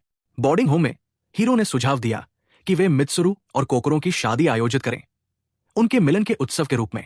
एक पुरुष और महिला के विवाह के बारे में किताब पढ़ने के बाद उसने सोचा कि वे वही आयोजन दोहरा सकते हैं। कोकरो ने कहा कि वो शादी चाहती है और मित्सुरु ने सहमति दी कि ये उनके बोर्डिंग होम की स्थायी यादें छोड़ेगा। हालांकि उन्होंने जल्द ही देखा कि फुतोशी दुखी लग रहा था, लेकिन जैसे ही कोकरो ने उसके यूजलेस सिम दिल तोड़ने के लिए माफी मांगने की कोशिश की, उसने कहा कि वो उनकी शादी का संचालन करना चाहेगा। बाद में उस दिन उन्होंने तैयारियां शुरू की और इचिगो ने सोचा कि उनके पर्दे कोकरों के लिए एक शानदार वेडिंग गाउन बनाएंगे। लेकिन कुछ मिनट बाद इचिगो अकुनो के कमरे में गई, ये महसूस करने के बाद कि वो सारा दिन दुखी थी। जब उसने उसे धन्यवाद दिया कि उसने उस वेयर्डो के खिलाफ खड़े होने के लिए जिसने कहा था कि कोकरो डिस्गस्टिंग है, अकुनो ने कहा कि उसने ये किसी के लिए नहीं बल्कि अपने लिए किया था। जब इचिगो ने पूछा कि उसका क्या मतलब है, अकुनो ने उसे लेटने के लिए मजबूर किया और बताया कि वो चाहती है कि वो उसके साथ रोबोट चलाए और वो उससे प्यार करती है। इचिगो ने सोचा कि अकुनो ऐसा क्यों महसूस करती है, तो अकुनो ने कहा कि जब इचिगो ने उसे उसका नाम दिया था तभी से वो उससे प्यार करती है। उसने कहा कि वो हमेशा उसके साथ रहना चाहती है, लेकिन खुद से नफरत करती है क्योंकि उसे लगता है कि उसकी भावनाएं गलत है। हालांकि जब वो रोने लगी, इचिगो ने उसे करीब पकड़ा और कहा कि वो अपनी भावनाओं को स्वीकार करे। उस शाम टीम ने अपने बोर्डिंग होम को रंगना शुरू किया, अपनी यादों को हमेशा के लिए संरक्षित करने की उम्मीद में, और जल्दी से एक समूह फोटो लेने दौड़े। लेकिन उस रात जब 02 अपने चित्र देख रही थी, जमीन में एक ब्लैक होल प्रकट हुआ और राक्षस कमरे में रेंगने लगे। जैसे ही उन्होंने उसे जमीन में खींचने की कोशिश की, हीरो ने उसे उसके सपने से जगाया और वो तुरंत उसे गले लगाने लगी। उस स्मृति से हिल गई। अगले दिन खूबसूरत जंगल में टहलते समय 02 ने हीरो को कई साल पहले एक दूसरे से शादी करने के उनके वादे की याद दिलाई और उसने हीरो से कहा कि इस वादे के बाद वो उसका डार्लिंग बन गया तो वे खुशी और एक दूसरे के प्यार में मग्न होकर घूमने लगे। बोर्डिंग होम के अंदर कोकरो एक सुंदर सफेद ड्रेस में मित्सुरु के पास आई। उनके हाथ पकड़ने के बाद अकुनो ने उन्हें फूल दिए और जल्दी से दरवाजे खोलने दौड़ी। जैसे ही जोड़ा बाहर निकला, जोरोम और मिकु ने अपनी घंटियां बजाई, जबकि वे एक साथ गलियारे में चलते रहे। उन्होंने स्टील की अंगूठियां आदान प्रदान की। म्यूजिक। एक सैनिक ने जोरोम को जमीन पर गिरा दिया, लेकिन फुतोशी ने उनका रास्ता रोका और जोड़े से भागने को कहा। लेकिन जैसे ही वे भागने लगे, वो वेयर्डो और उसकी टीम उनके सामने प्रकट हुई और कहा कि उन्हें रेंडोक्ट्रिनेशन के लिए मुख्यालय में बुलाया जा रहा है। 02 ने फिर से हमला शुरू किया, लेकिन वो ग्रेसफुली बच निकला, जब तक कि एक और व्यक्ति ने उसका प्रहार रोककर उसे एक ऑल ऑन वन युद्ध में नहीं फेंक दिया। उसे मुक्का मारकर दूर धकेल दिया गया। जब उसने वापस लड़ने की कोशिश की, एक व्यक्ति ने उसे जमीन पर गिरा दिया और उन्होंने उसे दबा लिया। सैनिकों ने जोड़े को अलग करना शुरू किया और मित्सुरु को प्रतिरोध करने के लिए गिरा दिया। फिर उन्हें खींच कर ले गए। उनकी पार्टी बर्बाद होने के बाद टीम चुपचाप और उदासी में बैठ गई, खुद पर शर्मिंदगी महसूस करते हुए। अगली सुबह वे बोर्डिंग होम छोड़ने की तैयारी करने लगे, लेकिन सोचने लगे कि क्या मित्सुरु और कोकोरो कभी उनके पास लौटेंगे। नए शिविर में टीम सोच रही थी कि क्या वे अपने दोस्तों को फिर कभी देख पाएंगे। लेकिन उसी पल इचिगो को एक संदेश मिला कि जोड़ा जल्द ही शिविर में पहुंचने वाला है। जल्द ही वे प्रवेश द्वार पर प्रकट हुए और जोड़े से मिलने के लिए दौड़े। जब हीरो ने शादी का सुझाव देने के लिए माफी मांगी, जोड़े ने सोचा कि वो किस बारे में बात कर रहा है, क्योंकि उन्हें इसकी कोई याद नहीं थी। गोरो ने बताया कि उन्होंने अपनी एकता को स्मरण करने के लिए वचन और अंगूठियां आदान प्रदान की थी। हालांकि उन्हें उस घटना की कोई याद नहीं थी और वे एक दूसरे को भी याद नहीं कर पाए। तो 02 ने हीरो से कहा कि उनकी यादें उसी तरह मिटा दी गई थी जैसे उसकी यादें मिटाई गई थी। अगले दिन टीम सोचने लगी कि मित्सुरु और कोकोरो की यादें क्यों मिटाई गई, और जल्द ही उन्हें एहसास हुआ कि वे वयस्कों के लिए केवल मोहरे थे। जब हीरो पहुंचा, उसने बताया कि वो पापा से मिलने का इरादा रखता है और उनसे जोड़े की यादें वापस करने को कहेगा। तो बाद में उस दिन जब वो टीम के समर्थन में वयस्कों के सामने खड़ा हुआ, हीरो ने उनसे चुराई गई यादें जोड़े को वापस करने को कहा। लेकिन पापा ने कहा कि यह संभव नहीं है, क्योंकि उनकी यादें हटा दी गई हैं और उन्हें कभी वापस नहीं किया जा सकता। लेकिन जब उन्होंने उन्हें अपने क्वार्टर में लौटने को कहा, फुतोशी ने उन्हें चुनौती दी और माफी की मांग की, लेकिन गोरो ने उसे रोक लिया। जोरोम ने उनके पास जाकर पूछा कि वयस्क बनने के लिए उन्हें कितने क्लासर मारने होंगे, लेकिन उन्हें कोई जवाब नहीं मिला, जिससे उन्हें एहसास हुआ कि उनका वयस्क के रूप में कोई भविष्य नहीं है।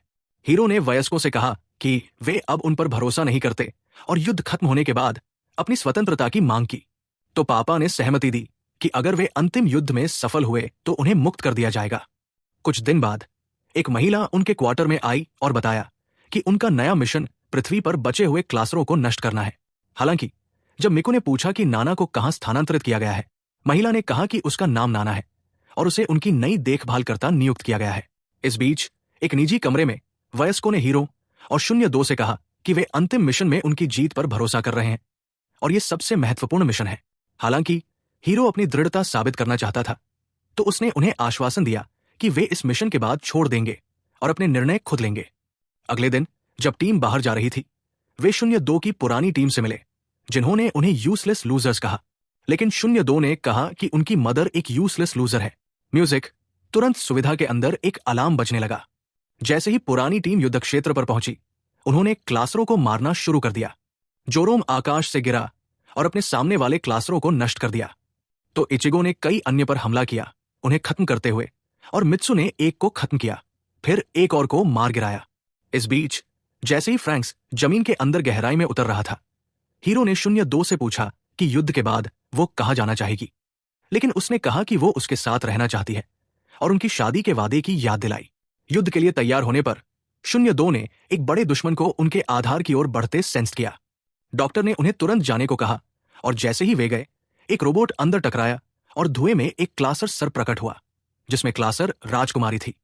डॉक्टर ने सोचा कि क्या वह स्टार एंटिटी, जो उनका सबसे शक्तिशाली रोबोट था, चलाने आई है, और उसने उसका सवारी पार्टनर बनने की पेशकश की। लेकिन उसने उसे जमीन पर पटक दिया और उसके हाथ पर पैर रखकर कहा कि उसे उसकी जरूरत नहीं है। उसी समय फ्रैंक्स बाहर निकलने की कोशिश कर रहा था, लेकिन पाया कि प्रवेश द्वार बहुत कसकर सील हो गया था।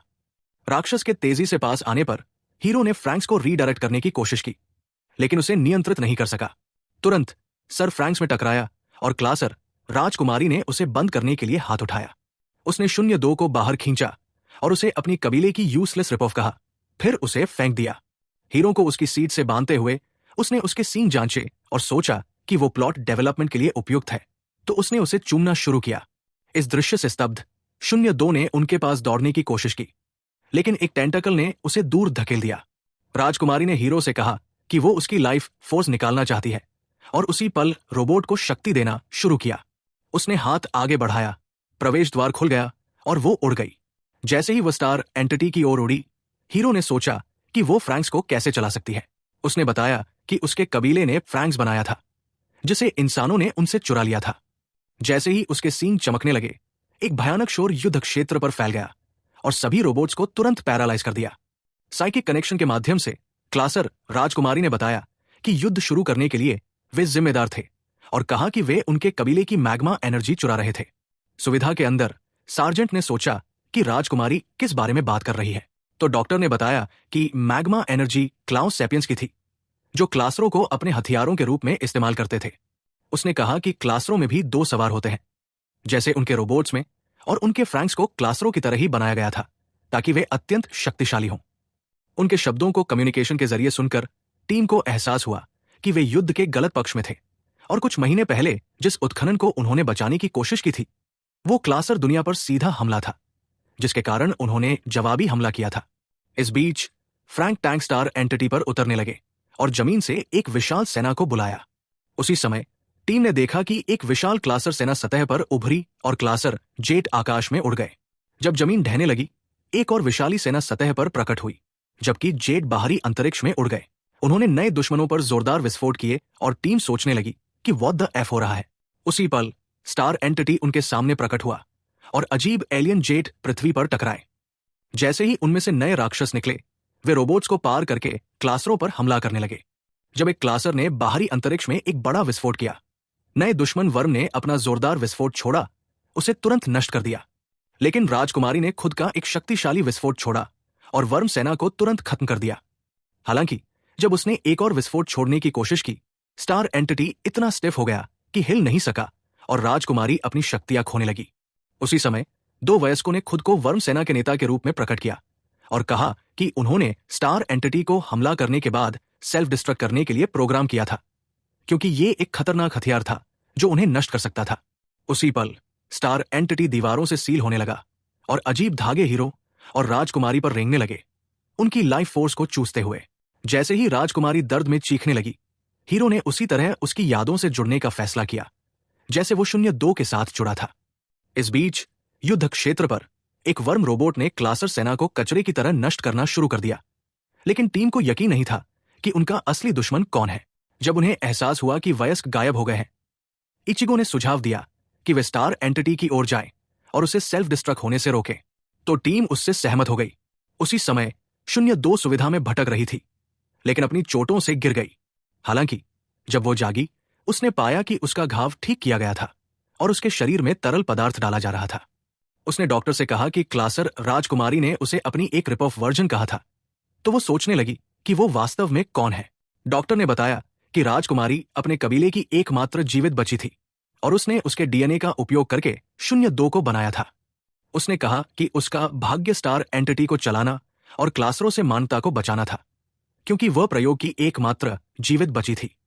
इसके अलावा उसने उसके पूर्व साथियों को उसकी कोशिकाओं से बनाया था, लेकिन पाया कि उनके अंदर क्लासर रक्त नहीं था। स्टार एंटिटी के अंदर हीरो ने राजकुमारी से पूछा कि वर्म सेना कौन थी, क्योंकि उसने उन्हें उसकी यादों में देखा था। तो उसने अपनी कहानी बताई। 60 मिलियन साल पहले उसकी प्रजाति ने पृथ्वी को अपना घर बनाया था, लेकिन एक दिन वर्म उनके सामने आए और कहा कि वे अपने शरीर त्याग दें ताकि वे एक दूसरे के साथ एक हो जाएं। हालांकि जब उन्होंने उनके प्रस्ताव को ठुकरा दिया, वर्म ने उनके विश्व पर युद्ध की घोषणा कर दी। युद्ध जीतने की हताश कोशिश में क्लाउस सैपियंस ने अपने लिए अमर हथियार बनाना शुरू किया और जल्द ही क्लासरों में विकसित हो गए। लेकिन जब युद्ध खत्म हुआ, तब तक उनका विश्व पूरी तरह नष्ट हो चुका था। हालांकि चूंकि वर्म इंसान नहीं थे, उन्होंने अन्य राक्षसों पर कब्जा कर लिया और अपना आतंक का शासन जारी रखा। अगले युद्ध की तैयारी की उम्मीद में क्लाउस सैपियंस ने जमीन के नीचे रहने और खुद को मैग्मा एनर्जी में बदलने का फैसला किया, जो क्लासरों को शक्ति देने का मूल बन गया। इस बीच युद्ध क्षेत्र पर 02 की पुरानी टीम ने इचिगो और उसकी टीम को युद्ध में अपनी स्थिति पर लौटने का आदेश दिया, क्योंकि पापा ने उन्हें अंत तक लड़ने का आदेश दिया था। जब इचिगो ने कहा कि सभी वयस्क गायब हो गए हैं, उनमें से एक ने उसे नष्ट करने की धमकी दी। हालांकि क्लासरों की एक सेना उनके सामने प्रकट हुई और नेता ने एक को काट दिया। हवा में उछलकर उसने एक और को खत्म किया, फिर कई अन्य को नष्ट कर दिया। तो टीम ने उनके डिस्ट्रैक्शन का उपयोग किया और युद्ध क्षेत्र से चुपके से निकल गई। उसी पल वर्म की एक सेना ने एक रोबोट को गिरा दिया और उसे टुकड़े टुकड़े करने लगी, इससे पहले कि उसके साथी उसे बचा पाते। इस दृश्य से गुस्साए नेता ने ऊंचा उछलकर उन्हें तुरंत खत्म कर दिया। सुविधा के अंदर 02 ने डॉक्टर से कहा कि वो हीरो को बचाने का इरादा रखती है और सुइयां निकाल दी। डॉक्टर ने कहा कि उसे बचाना असंभव है और वो स्टार एंटिटी के साथ नष्ट हो जाएगी। लेकिन 02 ने कहा कि हीरो उसकी जिंदगी का प्यार है और वो उसे बचाने की कोशिश में मरना पसंद करेगी, क्योंकि उसने वादा किया था कि वो उसे कभी नहीं छोड़ेगी। उसकी खोज में मदद करने की उम्मीद में डॉक्टर ने कहा कि वो उसे स्टार एंटिटी तक ले जाएगा। लेकिन उसी पल टीम अंदर टकराई और वर्म रोबोट्स को खत्म करने के बाद 02 को देखा। जल्द ही वे बाहर निकलने लगे, लेकिन वर्म रोबोट्स ने उनका पीछा करना शुरू कर दिया। जैसे ही वे एक डेड एंड पर पहुंचे और फुतोशी ने मलबे में एक छेद उड़ा दिया, लेकिन उसका रोबोट सारा ईंधन खोकर बंद हो गया। दुश्मनों के पास आते रहने पर कोकोरो और मित्सुरो ने पीछे रहने की पेशकश की और जोरोम ने उनका साथ देने का फैसला किया, जिससे इचिगो को 02 के साथ भागने का मौका मिला। जैसे ही इचिगो एक रोशनी के माध्यम से कूदी, 2 वर्म रोबोट्स ने उसका पीछा किया, लेकिन उसने 02 को डॉक्टर के साथ प्रवेश द्वार पर छोड़ दिया और एक वर्म को भेद दिया। हालांकि दूसरे ने उसे गिरा दिया और उसका हाथ फाड़ दिया। फिर भी गोरो ने उसे रास्ते से बाहर धकेल दिया और वे सुविधा में गहराई तक गिर गए। जैसे ही डॉक्टर ने अपना असली हाथ दिखाया, उसमें से कीड़ों का झुंड निकला और उसे फाड़ दिया। डॉक्टर ने 02 से कहा कि उसके हाथ में राजकुमारी की कोशिकाएं थी और यह स्टार एंटिटी में प्रवेश करने का एकमात्र तरीका था। तुरंत दरवाजा खुल गया, लेकिन उनके पीछे सर प्रकट हुआ और 02 को फ्री राइड देने के लिए अपना मुंह खोला। जैसे ही वो उस पर चढ़ी, उसने डॉक्टर को उसे बनाने के लिए धन्यवाद दिया, क्योंकि वो हीरो को जानकर खुश थी।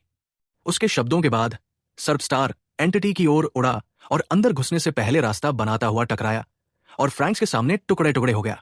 02 ने चढ़ना शुरू किया और दरवाजा जबरदस्ती खोला।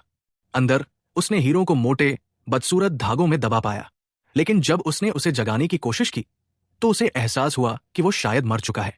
उसे बचाने के लिए दृढ़ उसने अपने शक्तिशाली सींगों की शक्ति छोड़ी और उसे चूमने लगी। जैसे ही राजकुमारी ने उन्हें देखा, उसने सोचा कि उनका एक विशेष बंधन है और अपनी शक्तियां उन्हें देने का फैसला किया। तुरंत उसके सींग धागों पर फैलने लगे। जब हीरो स्पिरिट वर्ल्ड में जागा, उसने 02 को अपने सामने पाया और उसने कहा कि वो उसे बचाने आई है। जैसे ही उन्होंने एक दूसरे को चूमा, स्टार एंटिटी की दीवारें ढह गई। जब वर्म युद्धपोतों ने उस पर विस्फोट किया, उसने उसे रद्द कर दिया और अपने सामने वर्म रोबोट्स को तोड़ना शुरू कर दिया। जैसे ही 02 की आत्मा हीरो के शरीर में प्रवेश की और एक विशाल गोला बनाया, उसने वर्म युद्धपोतों पर एक जोरदार विनाश छोड़ा, उन्हें उसी पल खत्म कर दिया। जब वर्म मदरशिप भागने की कोशिश की, स्टार एंटिटी ने उसे पकड़ लिया, लेकिन वो बच निकला और वर्म ने फिर से लौटकर पृथ्वी को नष्ट करने का वादा किया।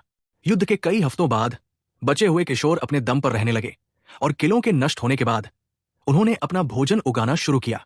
एक क्वार्टर में हीरो ने 02 को खाना खिलाने की कोशिश की, लेकिन वो अपने दिमाग में खोई थी और उसकी कोई अपनी सोच नहीं थी। जैसे ही उसने उसकी आस्तीन खींची, उसने उसके हाथ पर एक रहस्यमयी कट देखा। अगले दिन नाश्ते के दौरान इचिगो ने बताया कि उनके पास 1 साल तक चलने वाला भोजन रिजर्व है और उसके खत्म होने के बाद वे भूखे रह जाएंगे। फुतोशी ने सोचा कि क्या शिविर को शक्ति देने के लिए मैग्मा एनर्जी का उपयोग करने से क्लासरों के साथ एक और युद्ध होगा, लेकिन जोरोम ने कहा कि उनके पास जीवित रहने के लिए कोई दूसरा विकल्प नहीं है। जैसे ही कोकरों को बीमारी महसूस हुई, उसने कहा कि वो आराम करेगी और चली गई। बाद में उस दिन इचिगो ने हीरो से हॉल में मुलाकात की और सोचा कि 02 बीमार क्यों लग रही है। हालांकि जब उसने कुछ नहीं कहा, उसने बताया कि वो उसकी परवाह करती है और टीम हमेशा उसका समर्थन करने को तैयार है। उस शाम जब गोरो ने इचिगो से मुलाकात की, उसने कहा कि वे खेती करके अपने दम पर जीवित रह सकते हैं। हालांकि गोरो ने सोचा कि उनकी स्थिति निराशाजनक है और उसने इचिगो से कहा कि चूंकि पापा और बचे हुए वयस्कों ने उन्हें छोड़ दिया है, उनके पास जीवित रहने के लिए केवल कुछ महीने बचे हैं, इससे पहले कि वे सभी मर जाएं। 02 के क्वार्टर में हीरो ने देखा कि उसके हाथ पर नए कट है और सोचा कि ये निशान उसे कैसे मिल रहे हैं। शिविर के बाहर जब टीम अपनी खेती पर काम कर रही थी, हीरो के सामने एक विस्फोट हुआ जो थोड़ी दूरी पर था। जैसे ही वे उस स्थान पर दौड़े, उन्होंने जमीन में एक रहस्यमयी हथियार पाया। जोरोम ने सोचा कि क्या क्लासर फिर से पृथ्वी पर हमला करने का इरादा रखते हैं, लेकिन कोकरो उनके सामने गिर पड़ी क्योंकि वो काम जारी रखने के लिए बहुत बीमार थी। कुछ घंटों बाद नाना ने बताया कि वो गर्भवती है, लेकिन कोकरो उसके शब्दों से उलझन में थी और टीम केवल सदमे में उसे देखती रही। चूंकि वो गर्भवती होने पर रोबोट नहीं चला सकती थी, नाना ने सुझाव दिया कि वो बच्चा हटा दे, लेकिन कोकरो और मित्सुरु अभी भी उलझन में थे। वापस लौटते समय मित्सुरु ने हीरो से सुझाव मांगा, क्योंकि उसने कभी नहीं सोचा था कि वो पिता बनेगा। लेकिन हीरो को समझ नहीं आया कि उसे क्या कहना चाहिए। जब वो 02 के क्वार्टर में पहुंचा, उसने उसे गायब पाया और उसे ढूंढने लगा। आखिरकार उसका हाथ पकड़ने पर उसने सोचा कि क्या उसने अपनी चेतना वापस पा ली है, लेकिन महसूस किया कि वो वही है, बस आकाश की ओर देख रही थी। अगले दिन टीम ने पाया कि उनके सभी पौधे मर चुके थे और सोचा कि क्या उन्होंने गलत उर्वरक का उपयोग किया था। जल्द ही एक विमान उनके ऊपर से उड़ा और असली नाना सार्जेंट के साथ बाहर निकली। शाम को सार्जेंट ने बताया कि दशकों तक पृथ्वी से मैग्मा एनर्जी निकालने के कारण मिट्टी मर रही है। उसने सोचा कि वे सब बर्बाद है और सुझाव दिया कि वे अपनी कब्रों पर जगह चिन्हित करना शुरू करें। लेकिन इचिगो थकान से अपने घुटनों पर गिर पड़ी। कुछ घंटों बाद बारिश शुरू होने पर हीरो ने देखा कि 02 फिर से अपने कमरे से चली गई थी। जब गोरो ने उसे हॉल में पाया, उसने अपनी नई खेती की योजना बताने की कोशिश की, लेकिन हीरो ने 02 को बाहर देखा और उसके पास दौड़ा। उसे पकड़कर उसने कहा कि उसे ठंड लग जाएगी और अंदर लौटने का सुझाव दिया, लेकिन उसकी आंखों के सामने उसके शरीर पर 2 बड़े कट प्रकट हुए। उस रात उसके क्वार्टर में हीरो ने उसकी चित्र पुस्तक की जांच की और पाया कि उसने अपनी कहानी पूरी नहीं की थी, क्योंकि उसे पता था कि उनका अंत दुखद होगा। 02 से जुड़ने की उम्मीद में हीरो ने उसे चूमने की कोशिश की, लेकिन जैसे ही उनके सींग छुए, उसने देखा कि वो बाहरी अंतरिक्ष में एक युद्ध में है और उसकी आत्मा स्टार एंटिटी में फंसी है। उसकी आंखों के सामने उसके चेहरे पर नए कट प्रकट हुए और हीरो ऐसा लग रहा था जैसे उसने भूत देख लिया हो। उस शाम जब टीम को खेती के लिए नई जमीन मिलने की खुशी थी, हीरो उनके सामने आया और बताया कि वो 02 को बाहरी अंतरिक्ष से बचाने का इरादा रखता है। जब उन्होंने पूछा कि वो वहां कैसे पहुंचेगा, उसने कहा कि वो मार्स ऑर्बिट के माध्यम से वर्म ग्रह तक जाएगा। हालांकि टीम ने सोचा कि यह खतरनाक होगा। हीरो ने कहा कि वो 02 को नहीं छोड़ सकता और उसके लिए खुद को जोखिम में डालने को तैयार है। जैसे ही वो जाने लगा, गोरो ने उसे पीछे खींचा और कहा कि उन्हें भविष्य की तैयारी करनी होगी और खेती शुरू करनी होगी ताकि वे भूखमरी से न मरे। लेकिन हीरो ने कहा कि 02 को बचाना उसकी प्राथमिकता है, क्योंकि वह उसे अपना एकमात्र परिवार मानता है। गोरो ने सोचा कि वह स्वार्थी है और एक असंभव कार्य में खुद को खत्म कर रहा है, लेकिन हीरो ने कहा कि वो 02 के बिना नहीं जी सकता और अगर वो उसके साथ नहीं हो सकता तो मर जाना बेहतर है। उसके शब्दों से गुस्साए गोरो ने उसे मुक्का मारा, लेकिन जोरोम ने उसे जल्दी रोक लिया। अगले दिन जैसे ही हीरो निकलने लगा, उसने अपनी टीम को अपने सामने देखा। इचिगो ने कहा कि वे उसके साथ बाहरी अंतरिक्ष में जाने और 02 को बचाने में मदद करने का इरादा रखते हैं। उसी पल 02 की पुरानी टीम ने भी युद्ध में शामिल होने की पेशकश की। जैसे ही वे चले, गोरो ने उसे मुक्का मारने के लिए माफी मांगी और कहा कि वो उम्मीद करता है कि सभी जीवित लौटें।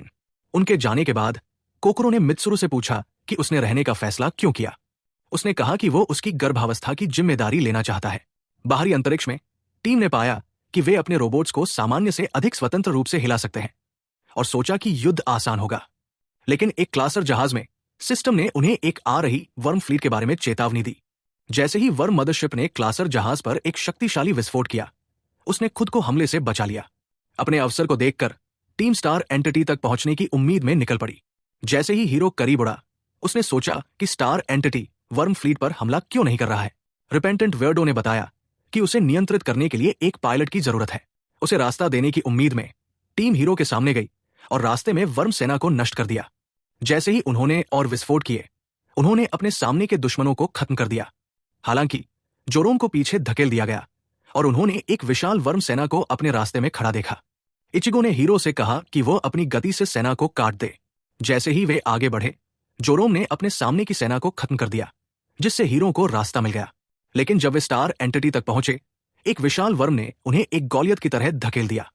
जैसे ही रोबोट अंधेरे में चमका, उसने एक जोरदार प्रहार के साथ उतरा, लेकिन वर्म पर कोई असर नहीं हुआ। जैसे ही उसने फिर से हमला किया, वर्म ने उसे एक तरफ मुक्का मारकर धकेल दिया। ये महसूस करते हुए कि उनकी स्थिति निराशाजनक है, रिपेंटेंट वेयर्डो ने स्टार एंटिटी खोला और हीरो को उसमें इजेक्ट कर दिया। उसने कहा कि हीरो ने उसे मानवता का सच्चा अर्थ सिखाया और वो बाद के जीवन में उससे मिलने की उम्मीद करता है। ये शब्द कहकर वो वर्म की ओर बढ़ा और उसी पल विस्फोट हो गया। लेकिन जैसे ही युद्ध जारी रहा, हीरो ने स्टार एंटिटी में अपना रास्ता बना लिया। इस बीच पृथ्वी पर कोकोरो ने देखा कि 02 के शरीर पर कई कट प्रकट हो रहे थे। लेकिन जैसे ही कोकोरो ने अपना हाथ आकाश की ओर बढ़ाया, वो तुरंत हीरो से जुड़ गई। स्टार एंटिटी के अंदर रहस्यमयी तार हीरो के सामने तैरने लगे। 02 से जुड़ने की उम्मीद में उसने उन्हें पकड़ लिया। उसकी यादों में उसने पाया कि 02 ने अपने लिए एक उदास दुनिया बनाई थी और सोचती थी कि वो स्नो वाइट की विकेड लिटिल विच है। जब हीरो ने पूछा कि वो उससे क्यों बच रही है, उसने कहा कि उसे डर है कि वो उसकी मानवता चुरा लेगी। लेकिन हीरो को खुद को खोने की परवाह नहीं थी और उसने कहा कि वो केवल उसके साथ हमेशा रहना चाहता है। उसके सामने खड़े होकर उसने कहा कि वो उसे कभी नहीं छोड़ेगा। इस बीच पृथ्वी पर मित्सुरो ने बारिश में 02 और कोकरों को पाया। जब उसने कोकरों को शिविर में आने को कहा, उसने कहा कि वो 02 को किसी भी नुकसान से बचाना चाहती है ताकि वो एक मां के रूप में अपनी जिम्मेदारियों के लिए तैयार हो सके। उसके शब्दों से प्रभावित होकर मित्सुरो ने कहा कि वो उसके साथ रहना चाहता है और उनके बच्चे के लिए एक अच्छा पिता बनने की उम्मीद करता है। उसने कहा कि कोकरो ने उसे जीने का एक नया मकसद दिया है और वो अपनी बाकी जिंदगी उसके साथ बिताना चाहता है। अपनी अंगूठी दिखाते हुए उसने सुझाव दिया कि वे फिर से शुरू करें, तो कोकरो ने उसके साथ हमेशा रहने को स्वीकार किया। बारिश के बाद कोकरो और मित्सुरो ने देखा कि 02 पत्थर में बदलने लगी और सोचने लगे कि उसकी आत्मा के साथ क्या हो रहा है। उसी समय स्पिरिट रियल में 02 अपने पुराने रूप में लौटी और हीरो के साथ फिर से मिलकर खुश थी। उसी पल स्टार एंटिटी एक शक्तिशाली उन्नत रूप में बदलने लगा और जैसे ही उसने एक सीधा विस्फोट किया, उसने 1000 वर्म फ्लीट को चींटियों की तरह नष्ट कर दिया। फिर उसने एक विशाल प्रकाश का गोला बुलाया जिसने 1 और लाख फ्लीट को तुरंत खत्म कर दिया। इससे पहले कि टीम को 2 उपग्रह क्षुद्र ग्रहों से निकले और एक पतली रोशनी छोड़ी जिसने एक अलग सौर मंडल के लिए एक पोर्टल खोल दिया। हीरो ने टीम से कहा कि वो क्लाउ यूनिवर्स में पोर्टल के माध्यम से जाएगा ताकि वो पूरी वर्म सेना को नष्ट कर सके। जब इचिगो ने पूछा कि वह पृथ्वी पर वापस क्यों नहीं लौट रहा, 02 ने बताया कि वर्म सेना को नष्ट करना युद्ध खत्म करने का एकमात्र तरीका है। टीम को उनके लिए डर था, लेकिन हीरो और 02 ने जीवित लौटने का वादा किया और पोर्टल में प्रवेश कर गए। क्लाउ यूनिवर्स के अंदर एक वर्म फ्लीट ने 02 पर विस्फोट किया, लेकिन उसने इसे रोक लिया और एक शक्तिशाली विस्फोट छोड़ा जिसने उन्हें तुरंत नष्ट कर दिया। इस बीच पृथ्वी पर टीम ने अपनी पुरानी सुविधा में एक नया क्षेत्र खोजा और सोचा कि यह खेती के लिए शानदार होगा, तो उन्होंने शिविर के बाहर जमीन को जोतना शुरू किया।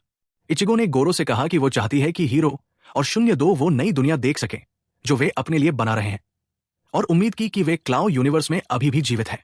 कई महीनों बाद मित्सुरो ने पाया कि कोकरो ने उनके बच्चे को जन्म दे दिया है, लेकिन जब उसने उसे छूने की कोशिश की, उसने उसका हाथ पकड़ लिया जिससे वो उस दृश्य से अभिभूत हो गया। कुछ महीनों बाद लड़कियां नाओमी से फिर मिली, जिसे किले छोड़ने के बाद से एक बॉक्स में सोने के लिए मजबूर किया गया था। साल खत्म होने तक गोरो ने शिविर छोड़ने की तैयारी की और बताया कि वह दुनिया की खोज करने का इरादा रखता है, उम्मीद में कि पृथ्वी के अन्य हिस्सों में नए इंसान मिलेंगे। जैसे ही उसने इचिगो के साथ मुट्ठी टकराई, उसने उसे चूमा और उसे टमाटर की तरह लाल छोड़कर अलविदा कहा। इस बीच क्लाउ यूनिवर्स में वर्म फ्लीट ने 02 पर हमला जारी रखा, लेकिन उसने एक मदरशिप पकड़कर नष्ट कर दिया। युद्ध के बाद हीरो ने 02 से कहा कि उसने अपने दोस्तों के बारे में सपना देखा और देखा कि वे पृथ्वी पर खुश हैं। जैसे ही वे वर्म यूनिवर्स में प्रवेश करने लगे, वर्म नेता उनके सामने प्रकट हुए और कहा कि उन्हें तुरंत नष्ट कर दिया जाएगा। एक मदरशिप ने 02 को टक्कर मारी और उसने देखा कि यूनिवर्स से कई मदरशिप्स निकल रही थी। जवाबी हमला करने के लिए दृढ़ उसने उन्हें नष्ट करने की धमकी दी, लेकिन पाया कि हीरो बेहोश हो गया है। अवसर का उपयोग करने के लिए वर्म ने लगातार विस्फोट छोड़े और क्लैक्स ऑफ और बॉम्ब को पुनः प्राप्त करना शुरू किया। जैसे ही उन्होंने उस पर और हमले किए, एक विशाल मदरशिप ने उसे भेद दिया। लेकिन उसी समय पृथ्वी पर कोकोरो की बेटी, जो अब बड़ी हो रही थी, ने मित्सुरो से 02 की मूर्ति के साथ अपने जुड़ाव के बारे में बताया। ये महसूस करते हुए कि 02 खतरे में हो सकती है, टीम मूर्ति के पास इकट्ठा हुई और जैसे ही उन्होंने अपने हाथ पकड़े, उन्होंने अपनी आत्माओं में संवाद करने की कोशिश की। दिन रात बीतने के साथ उनकी कोशिश बढ़ती गई। सौभाग्य से उनके दिल 02 से जुड़ गए और उनकी साइकिक आवाजों ने हीरो को जीवित कर दिया। जैसे ही 02 ने उसे स्पिरिट वर्ल्ड में खींचा, उसने कहा कि वो उसे अपने अंदर ले जाने के लिए तैयार है और उसे चूमा। उसी पल स्टार एंटिटी जीवंत हो गया और मदरशिप को बाहर खींच लिया। जैसे ही वो वर्म ग्रह की ओर उड़ने लगी, 02 ने हीरो से कहा कि वो उससे प्यार करती है और उसने कहा कि वो बाद के जीवन में भी उसके साथ रहने की उम्मीद करती है। हीरो ने कहा कि वह भी उससे प्यार करता है।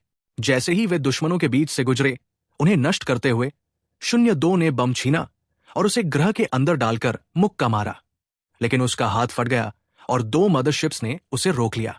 हालांकि वो एक नए रूप में बदल गई और जैसे ही उसने अपना हथियार बुलाया, वो वर्म ग्रह में उड़ गई और एक जोरदार विस्फोट किया जिसने पूरे विश्व को नष्ट कर दिया। जैसे ही ग्रह विस्फोट कर रहा था, हीरो की आत्मा 02 की आत्मा के साथ मिल गई और वे एक जॉन्ग बर्ड बन गए जो केवल अपने साथी के साथ उड़ सकता है। ग्रह के नष्ट होने के साथ हीरो और 02 की आत्माएं ऑब्लिवियन में बहने लगी। उसी समय पृथ्वी पर टीम ने देखा कि आकाश में एक चमकीली रोशनी चमकी और वे सोचने लगे कि क्या वे फिर कभी हीरो और 02 को देख पाएंगे। लेकिन जैसे ही 02 की मूर्ति गायब हुई, इचिगो को एहसास हुआ कि वे कभी वापस नहीं लौट रहे। कुछ दिनों बाद क्लासर फ्लीट अपने घर पृथ्वी के अंदर लौट गया और फिर कभी नहीं दिखा। 8 साल बीत गए और जैसे ही टीम ने अपने विश्व का पुनर्निर्माण शुरू किया, उन्होंने फ्रैंक्स को छोड़ दिया क्योंकि अब कोई युद्ध नहीं बचा था। उन्होंने हीरो और 02 को उनकी जिंदगियां बचाने के लिए कभी नहीं भुलाया। जैसे जैसे साल बीतते गए, सेक्यूरा ट्री हजारों सालों तक बढ़ता रहा, जब तक कि वो एक विशाल शहर का केंद्र नहीं बन गया।